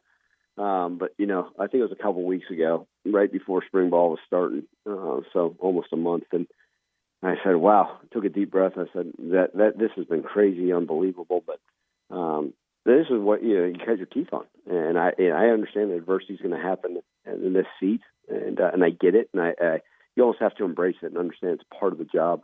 And if I got frustrated and mad at every issue that came across my desk day in, day out, I wouldn't last very long, and I'd have a lot more gray hair than I want right now. So look, I'm very fortunate. We got wonderful players, great support staff, great administration that's been supportive in the way we want to do things. So. It's all good, and can't wait for the 2021 football season.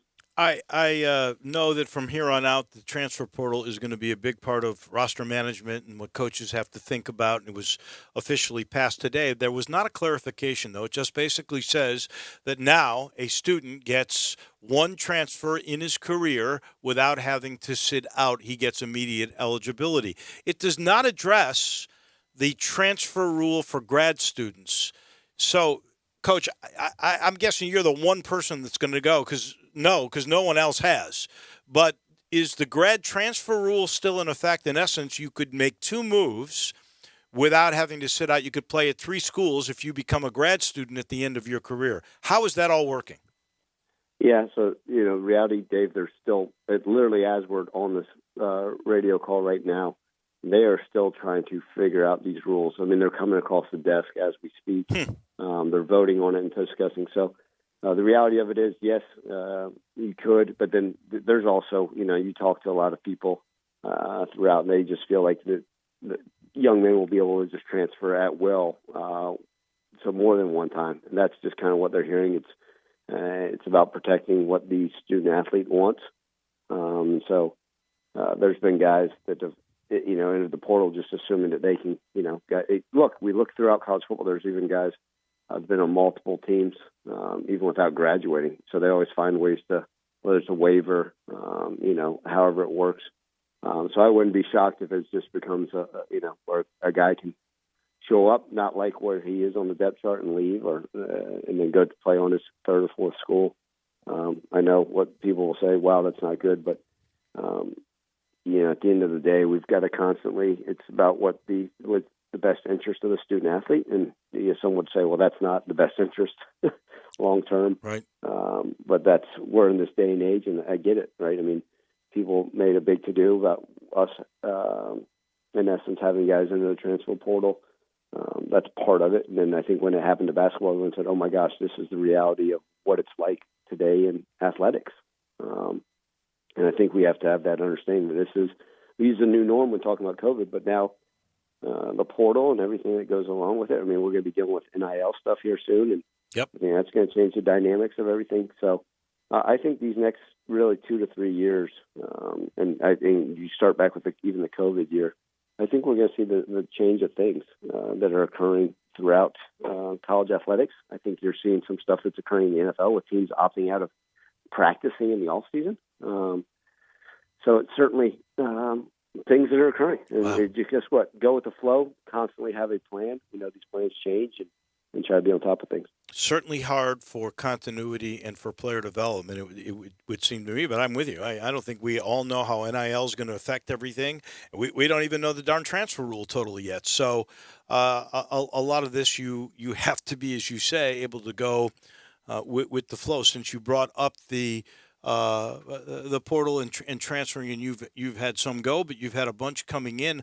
I don't know if you're allowed yet to speak about the young man that transferred from a conference school that has announced that he's coming in. Are you free to speak at all about? The only players I'm able to discuss are ones that are currently on campus. Okay. And so you're right, we've brought in some great players through the transfer portal, which is part of it, right? When you try to, it's part of roster management, as we said.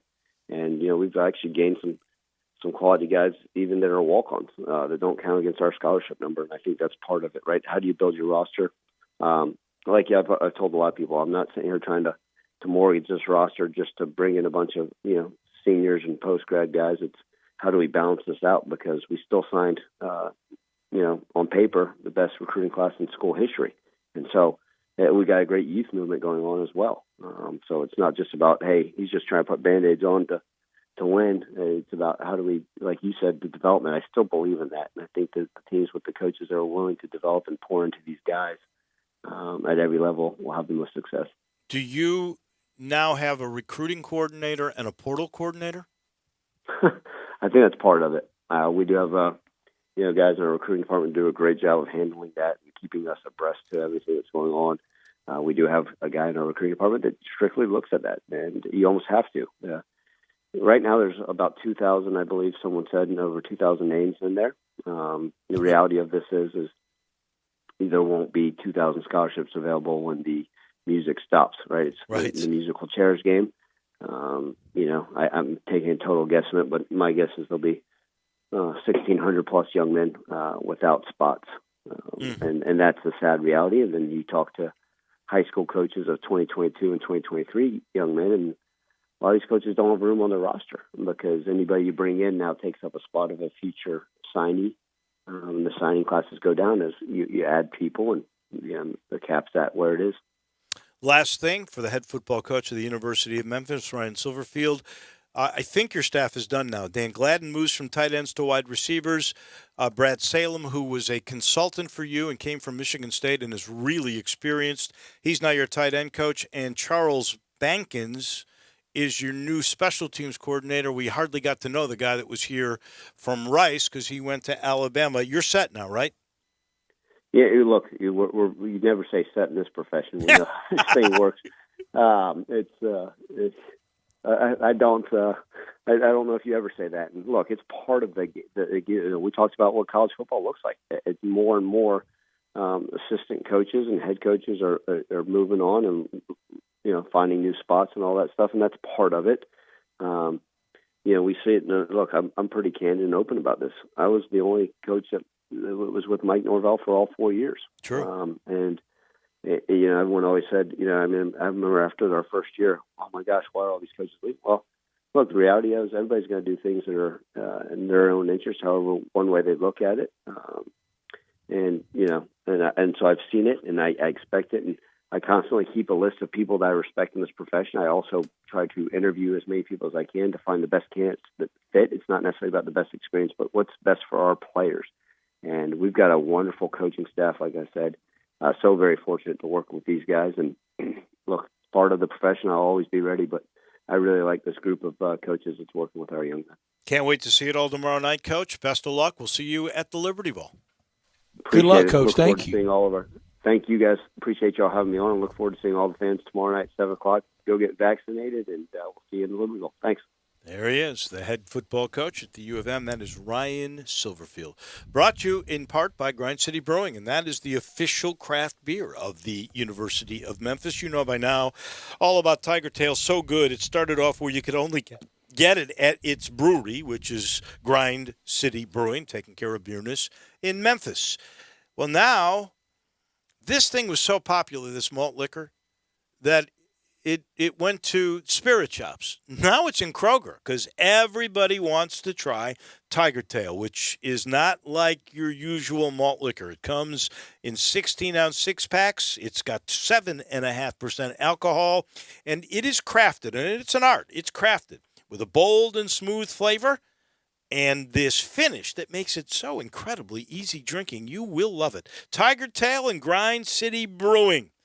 They are taking care of Beerness in Memphis, and now you can get Tiger Tail in Kroger. Back in a minute. We got Taco Bell Crunch Time right around the corner. We are Sports 56 WHBQ. Listen to us daily on AM 560, 98.5 FM, and 96.1 FM.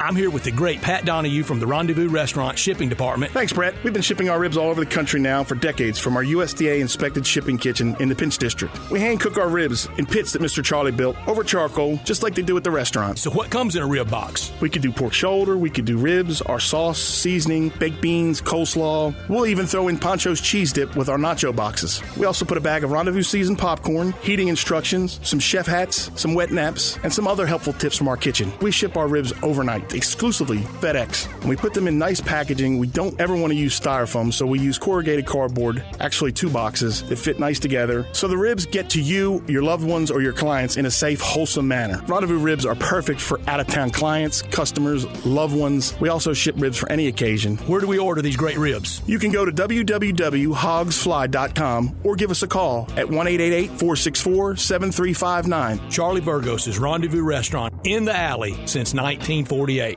Mount Moriah Auto Sales. What sets them apart? Great selection, quality, high-end to low-end cars, and low mileage. Mount Moriah Auto Sales is under new management. Ask for Emmett or Steven. Check out their great selection of cars or trucks. Choose from Dodges, Jeeps, Fords, GMCs, Infinitis, Porsches, Range Rovers, Lexus, Mercedes, BMWs, even Bentleys. Mount Moriah Auto Sales also has a great service department with 12 bays for everything from oil changes to alignment to new tires. Go to MountMoriahAutoSales.com. Pick out your like new car or truck today. Mount Moriah Auto Sales, right on the corner and right on the price. Join us and get vaccinated on Friday, April 16th and Saturday, April 17th during our community vaccination days at the Pipkin Building from 7 a.m. to 7 p.m. Receive a $20 Kroger or Walmart gift card, Grizzly swag, and BOGO McDonald's coupons while supplies last. Join us and get vaccinated on Friday, April 16th and Saturday, April 17th during our community vaccination days at the Pipkin Building from 7 a.m. to 7 p.m. This Friday and Saturday from 7 a.m. to 7 p.m. at the Pipkin, located at the Liberty Bowl Stadium. Hi, I'm Tito Beverage, founder and master distiller at Tito's Handmade Vodka. In 1997, I started the first micro distillery in the state of Texas with my dog, Dog Joe, at my side. We're still working with dogs out at the distillery after all these years. Learn more about how dogs are a part of life here at Tito's Handmade Vodka at vodkafordogpeople.com. Tito's Handmade Vodka is made from corn and naturally gluten-free. Cheers. 80 proof Tito's Handmade Vodka, distilled and bottled in Austin, Texas. Tito'sVodka.com. Welcome back to Sports Time on Sports 56 with Wallo and Stats. This hour of Sports Time is brought to you by DeSoto Auto Sales. Here once again are Dave Woloshin and Brad Norsworthy. Quick reminder, if you missed the Ryan Silverfield interview, Drew has already got it up on the website as a featured audio segment. That is sports56whbq.com. A reminder, Administrative Professional Day is Wednesday, April the 21st, so a week from yesterday. It's time to thank your staff for all they have endured this year and the challenges that you have all encountered. What better way than a box of Dinstall's candy, from Cashew Crunch to Turtlettes to Truffles, and to top it off, maybe a solid milk chocolate thank you bar. They've got those. They even have chocolate-covered strawberries at a very special price just to honor your team of dedicated workers. So if you're a boss, come on, get the grapes, get the pineapple, get the strawberries, get it all. Call or stop by your favorite Dinstall's today. You can reserve something sweet for your office.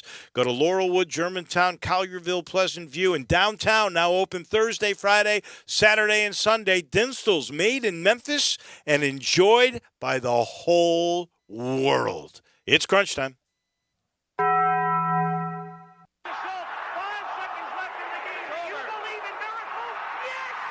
Go crazy, folks!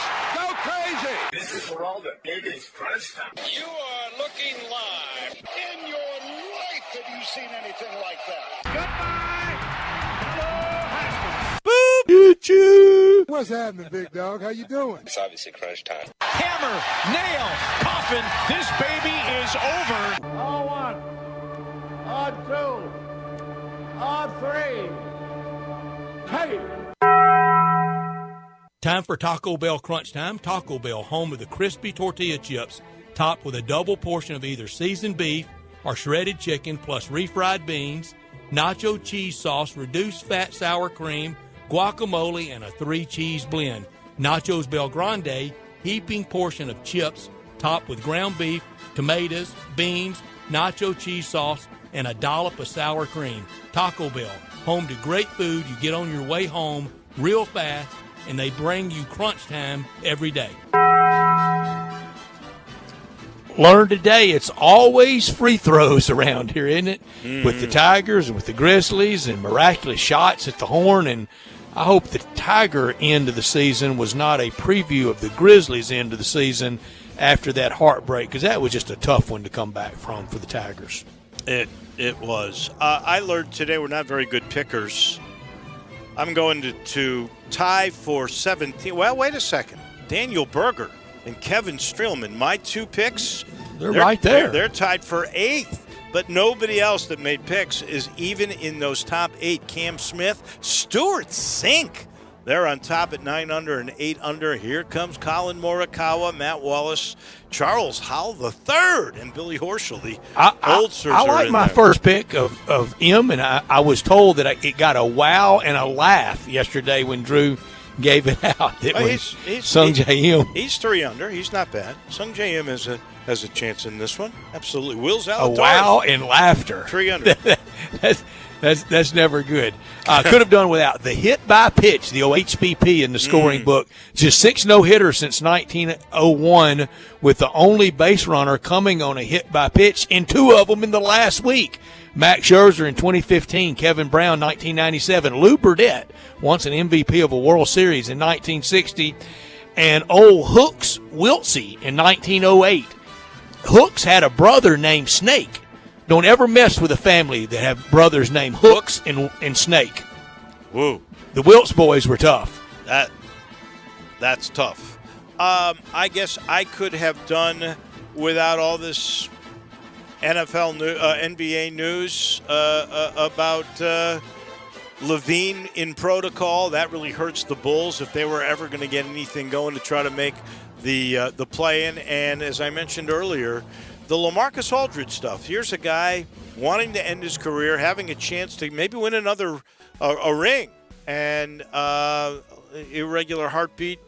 It did him in. There was no way that he could play anymore. He said it was too scary the other night. Health's going to come front and center, and so he retired. But he's got Hall of Fame numbers, I am pretty sure. We definitely want. I am too. We want to thank our friends Trey Shapp, Keith Smith, and Greg Gaston. Great job again. And Ryan Silverfield. Tomorrow will be a lot of fun as well. Bruce Marshall will be with us. Gabe Kuhn will talk about the spring game. Tim Doolin on baseball. And, of course, we will have Andy Schiffman coming your way. This was fun. We will do it all again tomorrow. Have a great night, everybody.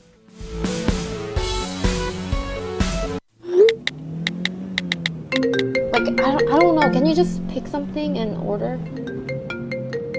Yeah, but anyway, where are you at? You don't... It only takes 2 seconds of distracted driving to become a statistic. You can lose your driving privileges, your vehicle, face jail time, or even lose or take a life. Slow down, Memphis. The life you save may be your own. Brought to you by the Memphis Police Department, Traffic Operations. Hi, everyone. Greg Gaston for FanDuel. One of the things I love about betting on basketball is I'm always finding new player props or game props that I like. And what's cool about FanDuel Sportsbook is you can combine these props with other bets from the same game to score an even bigger payout. It's called a same-game parlay bet, and you can only find them on FanDuel. I like to take the money line, player points, player rebounds, maybe even the point spread, and combine it. If you haven't tried FanDuel Sportsbook yet, new users get a risk-free bet up to $1,000. Just place a bet, and FanDuel will refund you up to $1,000 back in site credit if you don't win. And right now, new and existing users can get up to $25 in site credit back each day if your parlay falls one leg short with same-game parlay insurance. You heard that right, every day. Just download the FanDuel Sportsbook app today to try a same-game parlay and use promo code GASMAN at sign-up.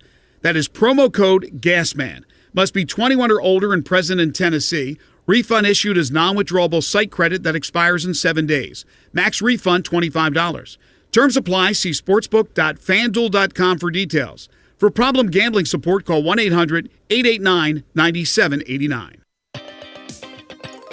Hey, sports fans, if you're looking for auto body work for your car or truck, 3A Collision in Bartlett has you covered. We are factory certified with 13 different manufacturers, including GM, Ford, Dodge, Chrysler, Jeep, Ram, Infiniti, Nissan, Acura, Honda, Hyundai, Kia, and Fiat. We're the only GM certified collision repair shop in the greater Memphis area. 3A Collision is proud to be voted Memphis Best Collision Repair by the Commercial Appeal